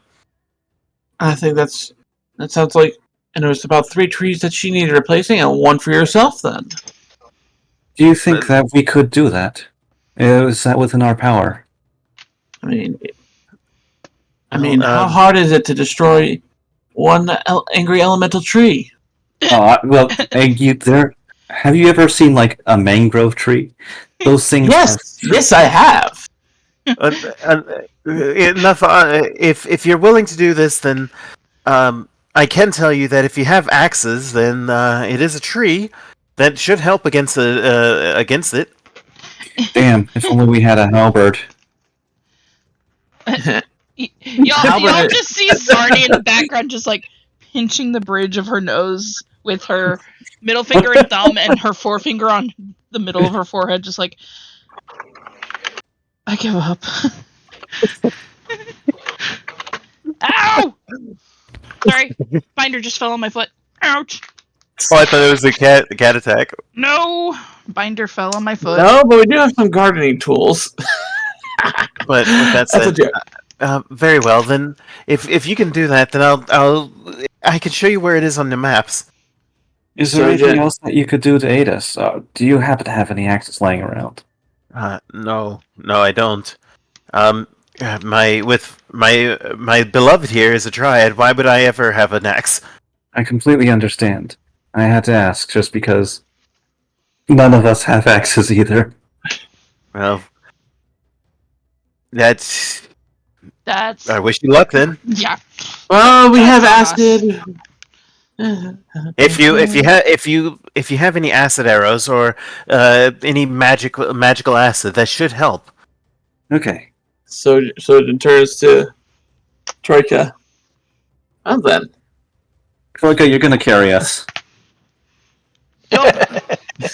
Actually, let me Actually, see wait. something. I have. Do I still have it? Yes. The I have wand, one. yeah. Oh, If I push it, I could do 2. okay. Troyka will not be the only one, but predominantly the main one. You have to be in melee to do that. I know. No, you don't. Wait. 5-foot emanation. Oh, yeah, you're right. I have to be like Oh. right on her. Yeah. Well, then it's just to the southwest of us. If you can go to, you might not like it, but it is a terrible place called the Blighted Hollow. I can tell you that it has the ability to make roots appear within a certain space around it. You'll find it difficult to move around it. Basically, what this means is that it has the satyr explains that it basically has I can't figure out how to say this in game, so I'll just say the out of character. Basically, it has a 20-foot emanation of like difficult terrain because of roots. That's okay. We got this. Oh yeah. Yeah, Troyka has that token if she wants to burn that. Or not. I mean, also, she could just fire acid 30 feet. True. Oh well. Yeah, so Troyka doesn't care. Troyka So we doesn't give a... We can dance around chopping away at these roots that appear, and you can shoot acid at it. I get all its attention. Yeah. Yeah. Okay. Well, Slice let's and dice, begin. bitch. Oh, nice. Then I wish I wish you the best of luck. I have a short bow if you could take. If that would help your group any. Oh, we're good on bows and arrows. Is it a composite short bow? No. I'm afraid not. Very well. Sorry, I wish I could help you more. You've helped us immensely enough. You've given us information and hope to restore our grove to the east. You've done enough, and we appreciate your help. Now, you take your time and recover, sir. You are wounded. Indeed. Actually, now that I think about it, there were. I do recall that they're not too far from the Blighted Hollow. I and the fellow others did try to attack it. You may, if you can sneak around, you may be able to find some axes that can help you. We will see. It may be of use to you because its bark resists the blows of spears and maces. Basically, it has damage resistance of piercing and bludgeoning. What is? Also, that's interesting. Your damage calculator is looking weird there. I do actually have a longsword. I'm pretty sure that does slashing damage. Yeah, it does. Mhm. What does sickle do? Sickle Slash. is slashing right there. Yeah. Also, do you not have? Oh, you didn't set your damage modifier there. Ooh. Unless your strength bonus or Oh yeah. You have to set your add the strength modifier to it. For me? Yeah, no for your lung, for for your Zarni. sickle. Well, do you have a strength modifier? Ooh. Oh well, then there you So go. your strength is My strength is I'm not- 10. okay. My strength Never is mind that. 2. Okay, so So, that's yeah, right. So Zarni Okay. should not get into melee with that thing. No, she typically does not get into melee. That's partly why she's always like way in the back, blasting fire. Yep. Okay, so Okay, that was piercing. what will the party do now? Piercing. Well, we can push ourselves one more time, since we have the blessing. So Yep. we might as well just head over to that tile. Or maybe we should wait. Do we have to reconnoiter it, or are you already familiar? They do tell you where to go, so you will not have to reconnoiter. Since you're willing to help, they tell you where to go, so you don't have to reconnoiter. You know exactly where to go. Then yeah, we can just go there on this turn. You could I also need an rest. You could also rest if you think that Zarni might need to change spells for the tree. True. Do you? Will I need an edged weapon. Your dagger. Well, that's a stabbing weapon. I need a sword or an axe. Well, we'll hopefully find an axe over there. Actually, you know what? You can take Iskander's +1 longsword. Iskander also has a great sword that has been on her horse this whole time. I just never had time to a use for it, and it's been too heavy to actually carry on her. It doesn't have any bonuses to it, so she'll be back to normal. But she can fight with that, and you can fight with the longsword. Okay. I think I've got some good spells that should be helpful. I got some flasks to help. So does the party want to rest up then?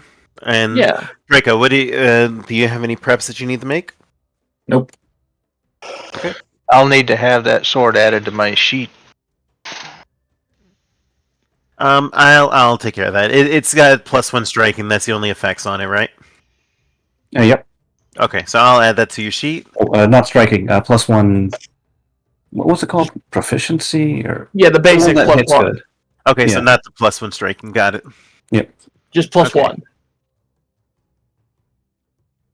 All right. So while I add that, is the party going to rest up so that Zarni can switch spells, or? I Oh, don't need to. Oh, you don't need to. Okay, cool. That's cool. what So I then was we don't need to- checking. Okay, so we don't need to do that. Okay, we're good. Jory, go back to your inventory page. I'm going to add it to your sheet.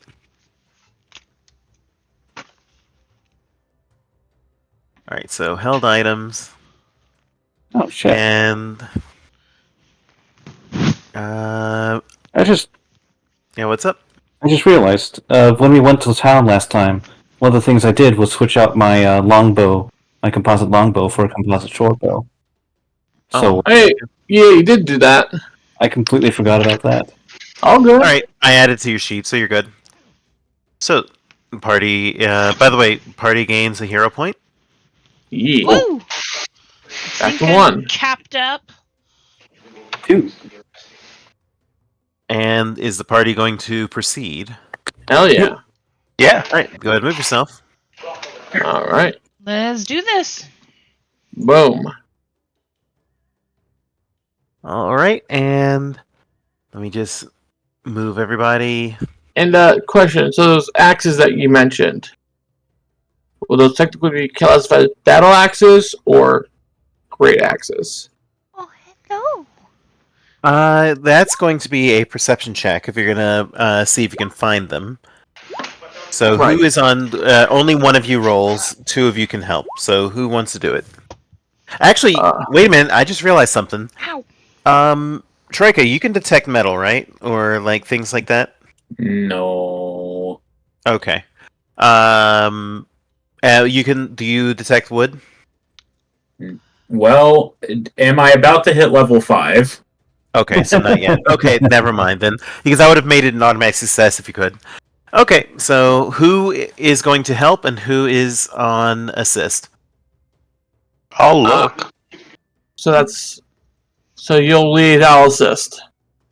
Okay. Okay. So that's a 18 to help because of your +2 because of the part of your feature. Do you want to reroll that? Yeah. There we go. So that's what? Kitty kisses. Sorry. So that's a +1, I guess, or +2 with an 18. Okay. So the party finds that's going to be a success. You find in good condition 2 hand axes and 1 battle axe that could be taken. Let's see. Battle Are axe. these axes like just one-handed axes? I think a hand axe is a one-handed. Think large hatchet. Oh wait, I'm sorry. Hatchet, right? You find 2 hatchets and let me see, battle axe and 1 battle axe. The battle axe is that one-handed? Yeah. It can be shit, both. It is one. Yeah, it can be both. Wait, can it? Yeah. No. No. So yeah, no. Go ahead. Yeah, battle axe is a one-hander. Yeah, so 2 hatchets and 1 battle axe. Okay, just a time reference.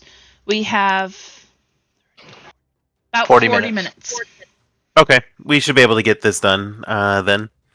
Yep. So it sounds like next time we reconvene, we'll have a little bit of travel, and then a lovely Plant some kingdom. trees. Plant some trees, and then have a kingdom turn. Do you mind if I just add the battle axe to my? Yeah, I was gonna take the hatchets. Sounds good. Yeah, you can throw the hatchets too. Yep. And they're agile weapons, which means I get bonuses from them.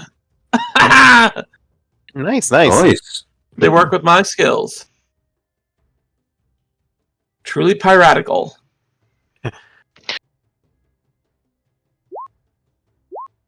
Iskander's just swinging her new axe around.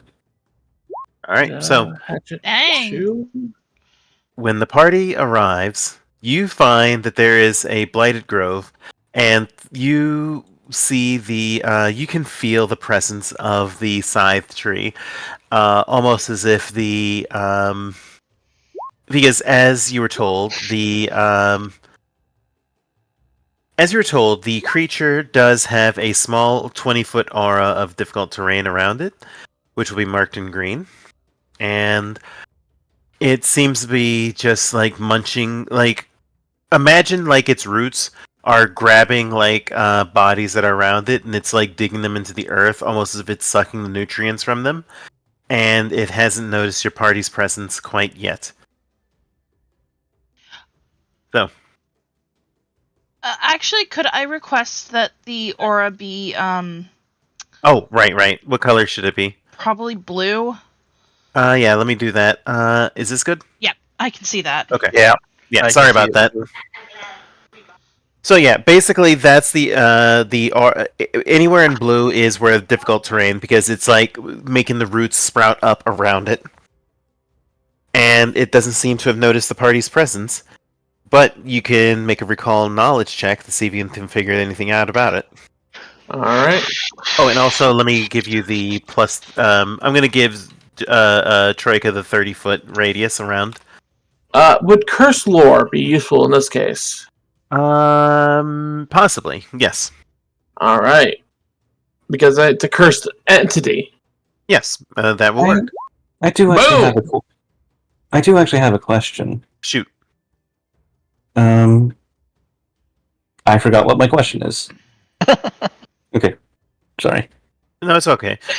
So, scythe trees are massively powerful creatures. As mentioned, they do resist piercing and bludgeoning damage, and they are weak to axes, as you were told. But they are also weak to acid damage as well. The main thing about it is that they can tear melee. They can attempt to disarm creatures that hit them in melee with their whipping like sides and branches. Also, they have a 15. They can like launch branches out within 15 feet of it. I do actually remember what I was going to ask. Okay, what's up? So, like, if I charge forward on Yildirim, can I have Iskander try and leap off of Yildirim? Would that be like an athletics or an acrobatics check? Oh, it would be athletics, but yes. Okay, that's all I need to know. But also because you did succeed, you can ask one question about it. Sides, acid, and axes. What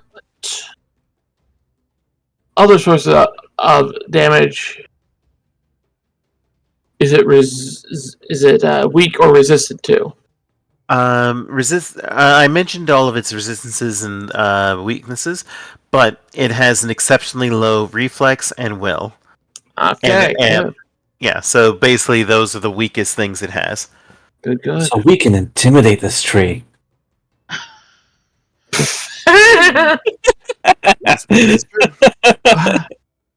I jest, of course. I'm joking. Mm-hmm. So, what does the party do?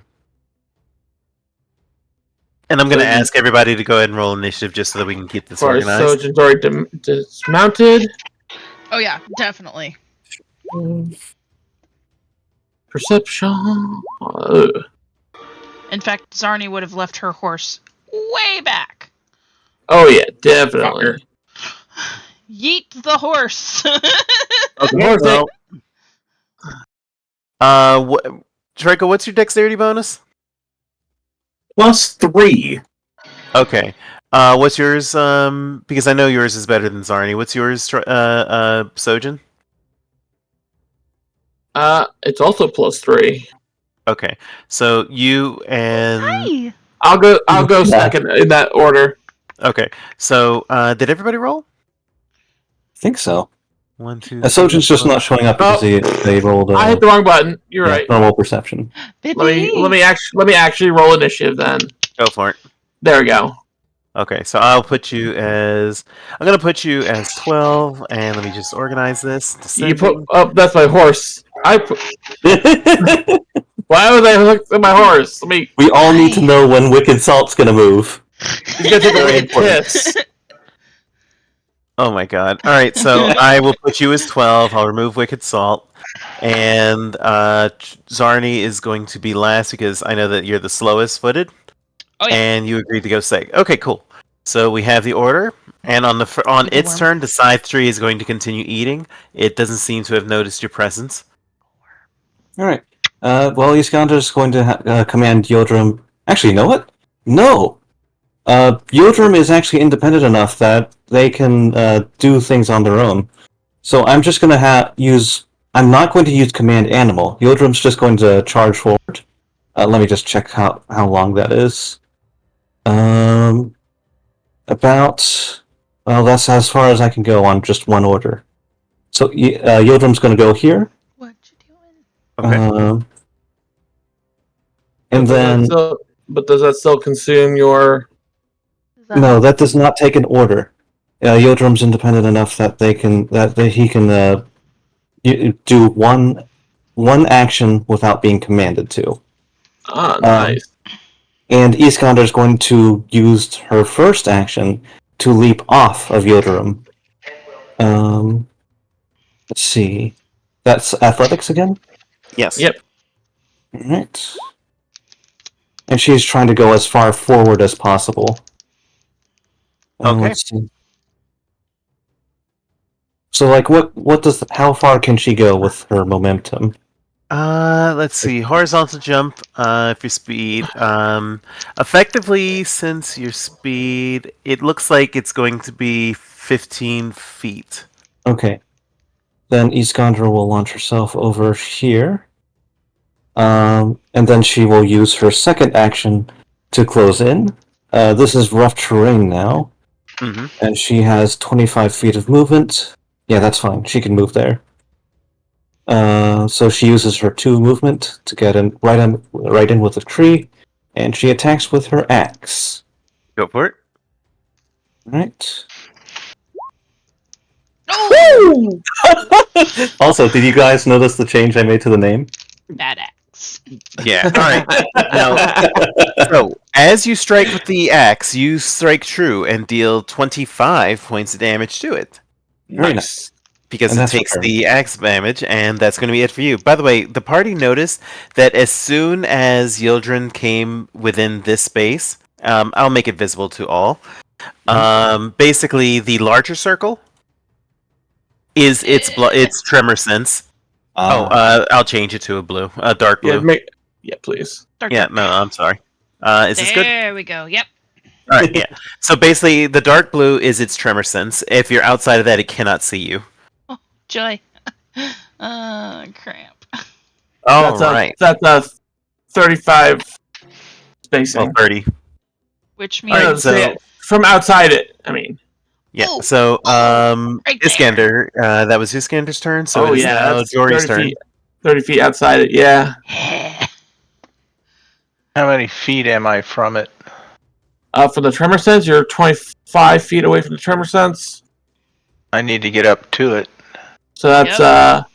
Two turns to get to it. Well, keep 3, in mind that because it's difficult terrain. Yep.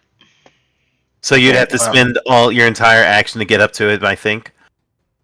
I'll just get right to there and wait Okay. for my next turn. All right. Alright. Troyka, you're up. Alrighty. By the way, I'm assuming that you got a little closer before you started, so you can move yourself up to one movement before your turn actually starts, and this is for everybody. Oh, I also want to whistle my dog up. Okay. Okay, so he's going to. So it's one movement. Yep. You said the dark blue is the edge of its tremor sense? Yes. And we technically do not know that. Yeah, that's true. Well, She might. yeah, she might be able to feel the roots, but Actually, Game- no. Troyka does know because of your tremor sense. Game recognizes You- game. what Yeah, her tremor exactly. sense were a touch. Every time we talk. Oh, also, this is the ability that lets Iskander use or Yildrim use one action. Hell yeah. I was gonna ask about that. It's a Cavalier dedication feat, It is. right? Yep. Nice. Either way, she's going to end up taking the kind of moving into it, kind of feeling it out with her feet, and loudly alerts the group that she can feel its roots moving underground. And then she's going to attack the tree with an acid blast. Go for it. So ranged attack, kinetic blast. Oh, And Okay. this is acid damage. Now, because it is actually extremely weak to acid, that is going to effectively make it a 25, which is going to hit. So that is 10 damage plus 5. So as the acid blast strikes true, it starts to shriek in pain as it takes 15 points of damage. Additionally, because you've basically used the acid to burn off part of its coating, its armor class is reduced by 2. Let's go 21, 20. alright. Sojin, you're up. Sojin moves up to the plate. Axe in one hand, bottle of acid in the other. Well, I don't have the impressive strength of acid as you do. I still have one of these mother truckers.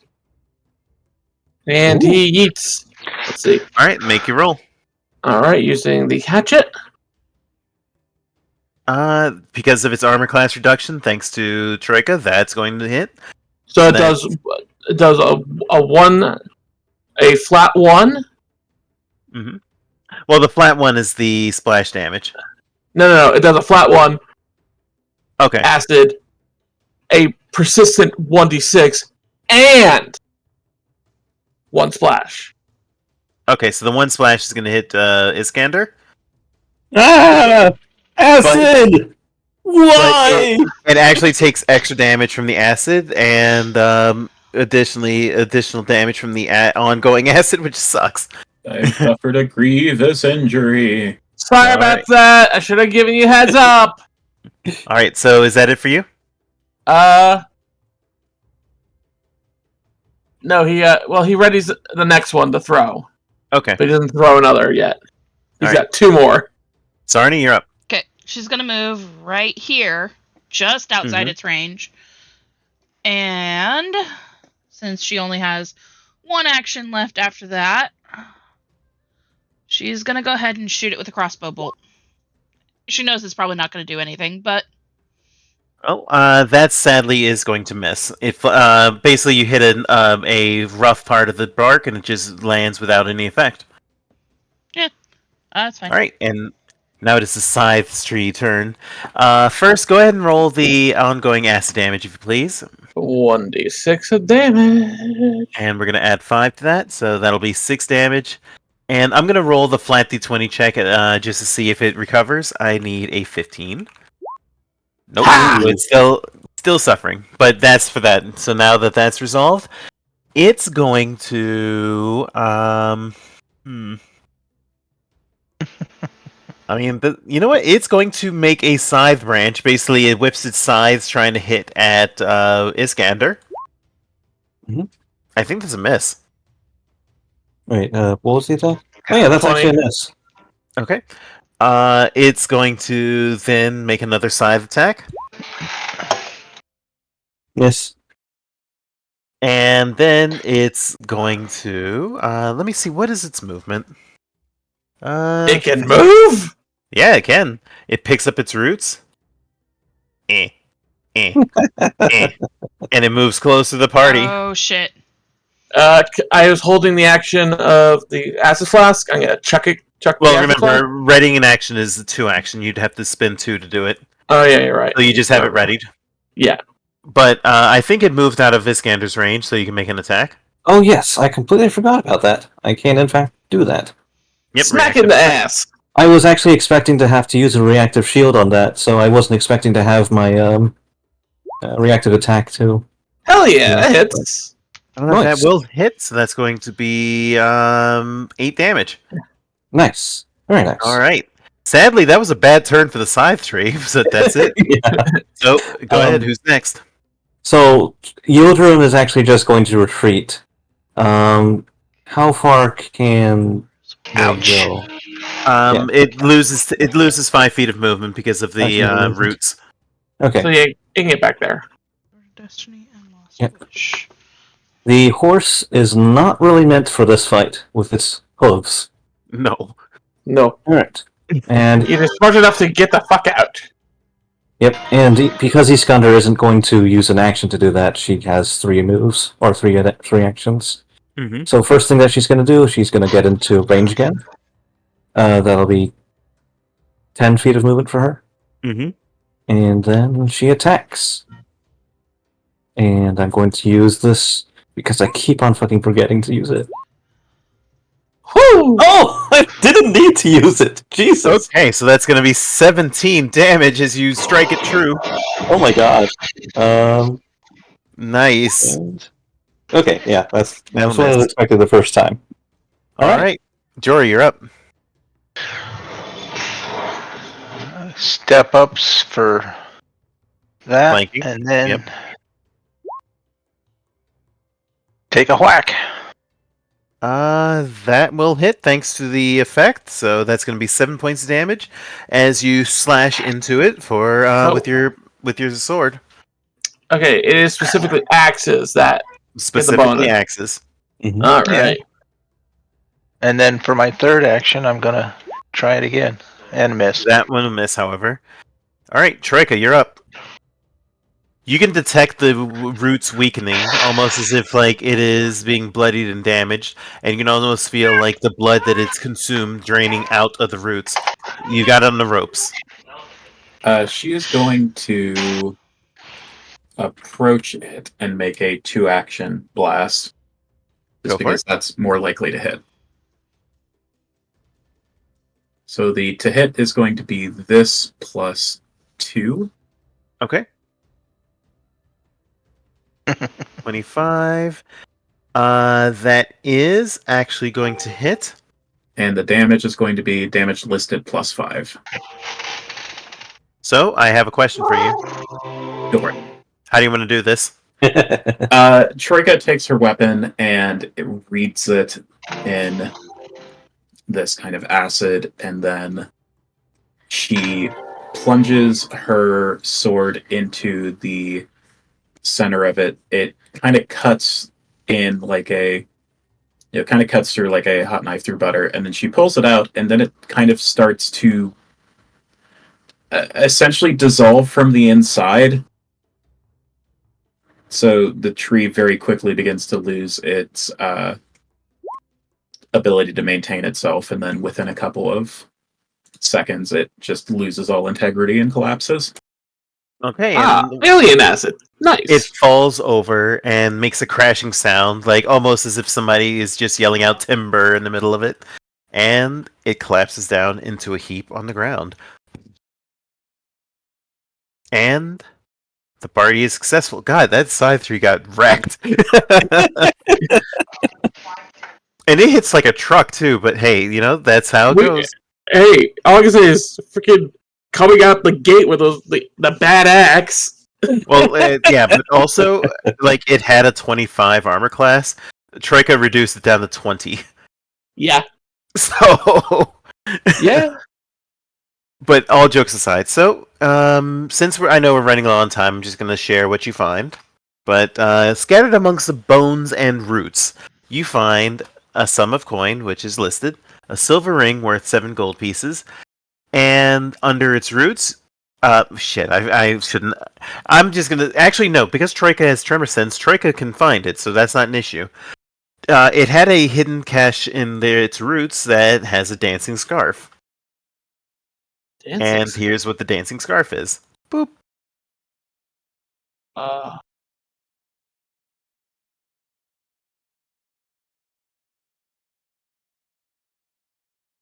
I feel like the party could like pass that amongst each other. Yeah. Well, it's invested, so whoever equips it is the only one that can use it. I'd like to take Yeah. that. Go That for is it. just that's up Sojin's alley. Oh yeah, you can just mark that onto your sheet. Now, I'm gonna say since again we're running low on time. God, that you guys just killed that thing.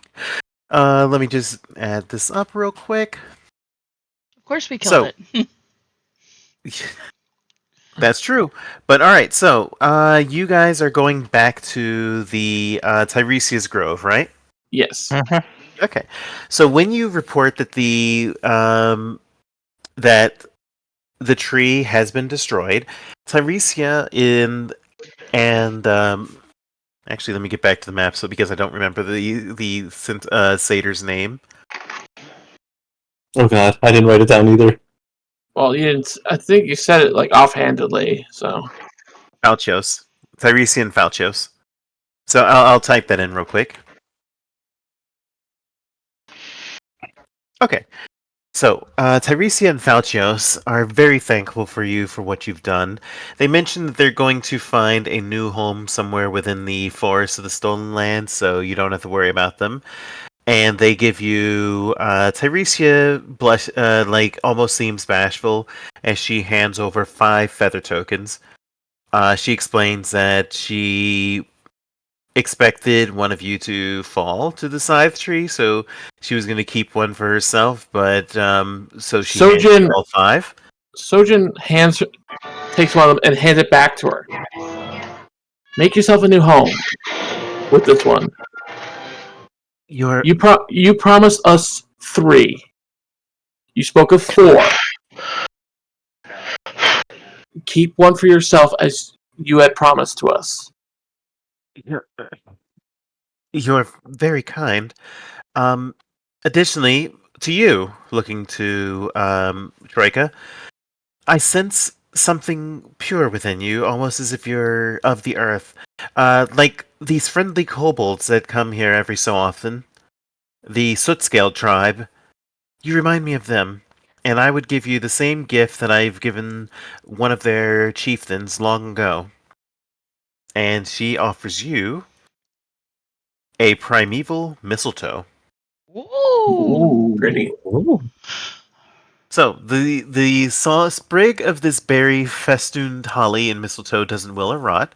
It can be used as a primal focus. You're not a druid, so that doesn't matter to you. But it also gives you a +1 bonus to nature checks. And you can activate it so that for 10 minutes you can squeeze juice from it to basically smear it onto a club or staff to make it into like it's a shillelagh, like this shillelagh smell effect. And once per Plus day, you one's can spicy. also use it to wrap it around the wrist and wrap it around your wrist and touch a tree to use the tree shape spell on yourself. Interesting. Yo. Troyka is like she touches it to kind of get the shape of it in her mind, but is very clearly moved by the gift. She profusely thanks her for the gift, and then also does add that she is also a friend to the kobolds, adding even with a weak smile that they have adopted her as an honorary kobold. Their words. And with that, she says, it was my very pleasure. Again, the kobolds have been very kind to us in years past, though they haven't been here recently. Ever since one of them mentioned discovering a purple sage. I hope they're doing well. That's one they need not worry about no more. Yeah. We have handle that Dealt situation. with them. Well, Good, I'm dead. We will next time we see them. We will let them know that Teresia Asked please after find them. Asks after them again, and I'm certain they will find you. very well. Then I wish you and your group well. Thank you. Thank you so much for all that you have done for us. Thank you. May nature walk with you. And she says this particularly to Zarni and to Troyka. And Mhm. And with that, the pair of them leave to find their way in somewhere in the Stolen Lands. And so now you're going to go to report in your quest to Who's he? What's Brilliant. it?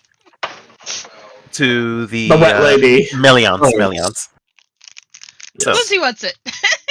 so when you replant the trees, then she keeps her word and she says that from now on, this will be a safe place. And basically, you can come here once.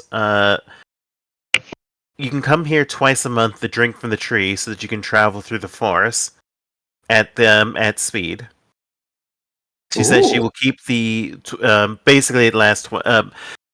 The effect ends as soon as you step out of the forest, but twice per month you can go there to basically get a refresh. Interesting. Nice. But Yeah. the requirement is that you will not build on that space ever. I mean, Yep. technically, we treat that as a holy site. Yeah. That's Additionally, all it is. Zarni, Yes. recognizing you as one who is in tune with nature, she offers to give you a scroll of a ritual Oh. Ooh. in Bagel. Beagle. Let me So look that up. basically, no. So you can look that up, but basically, it is a ritual that can be used to charm a person up to a year. Dear There, that's Lord. the effect.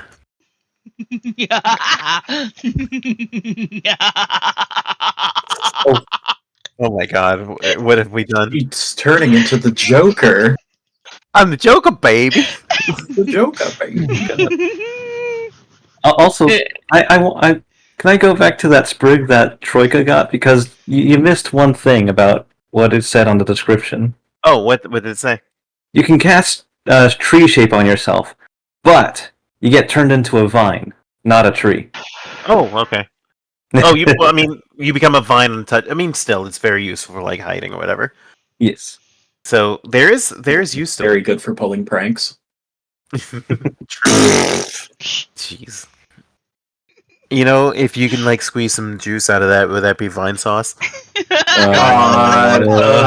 Vine sauce here. With that said, I suppose that the party then is going to spend the rest of your time going back to the Stag's Bane before we go to our next. Actually, I think we can just stop here and then we can figure it out. It is currently the 30th of Desnus, so by the time you get back to Stag's Bane, it'll be the end of the month. Yep. Full moon, and tonight is the full moon, but we're not going to worry about random encounters. Okay. So, Oh, Yeah, go ahead. No, never mind. I'll save it for after the session. So first, add 30 Kingdom XP to the sheet. On it. Give me a second. Because for taking care of the Scythe tree, you've actually removed a major potential threat to the kingdom. So that brings our experience for that to 411 from 381. All right. And let me see. Da-da, da, da-da, da-da, da-da. And how much XP did the party have? We were sitting at 763. 763. Okay, so add 290 to your sheets. That So- would put us at 290 plus 730. 763. 1053. 1053. That means you've leveled up and you're at 53 into the next level. Woohoo! We're Nice. level 5. Level 5. Level 5, baby. It's That level means- 5, baby. Also joke, baby. Just for the- because I lose my mind and do an evil cackle. Yeah, which means Zarni gets third level spells now. Yep. Yes. Okay. I have a question. This will kind of tie into the fluff of leveling. Are we staying here at the where we are currently overnight? Yeah. Or, yeah. So it's up to you. What do you guys say? I say we stay. We plant the trees and stay the night. Might as well. So, for the most part, people are going to get a skill increase. No, ability boost. Oh, yeah, that's right. You do and a get skill the- free. That's right, you do get the ability boost now. Ability boost does what to what? That gives you 4 plus 2s. Or basically moving everything up. You can move 4 stats up a rank. So like strength, dex. Yep, Yes. Okay. But I think you have to. You only get a half boost if it's like going from 18 above 18. Yeah, you have to get 2 boosts to move it up a point in that case. Okay. To get a bonus. And But that's, you bump it nowhere- by 2, correct? yes, the value by 2. And, of course, you get an Ancestry feat. We'll talk with your dad about that later. Yeah. 3. And some of you all are also going to improve your saving throws. Oh, yeah. No, some things, yeah, let's see. Fighter, I'm going to get fighter weapon mastery. And of course, I'm Okay. going to improve the spear group. Yeah, something very big is about to happen for Troyka, and I was kind of asking because it would make sense for it to happen here.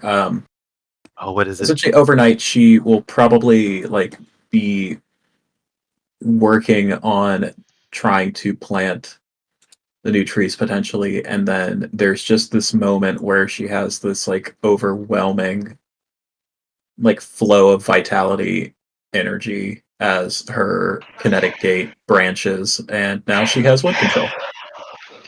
Nice. Awesome. She has what? She has gotten her third element, and it is going to be wood. Oh, interesting. And she probably could have studied and practiced while she was here, and that kind of led to the breakthrough. And if I remember right, that opens you up for some really cool stuff. A surprising amount, considering that the element is wood. It but would it be also that gives you, way. like, it also gives you like vitality magic. Yeah, and I already know you're going to boost Constitution since you use that for all of your spells. I do actually have a question. So are we like done with the session first of all? Yeah. Are we all Yeah. done? Oh, actually, yeah. So go ahead. Alright. By the way, Should we close out? where's the noise coming from? That's Our my TV. mom. Okay, no problem. But what was your question? Yeah. Well, or should we close out first? Yep. We'll see y'all. Oops, I have the wrong goodbye stream screen there. Oh well. All right, we'll see y'all next Sunday. I should be streaming again on Saturday, barring health. So see y'all later. Have a good evening. Take care. Bye bye. Bye bye. Bye.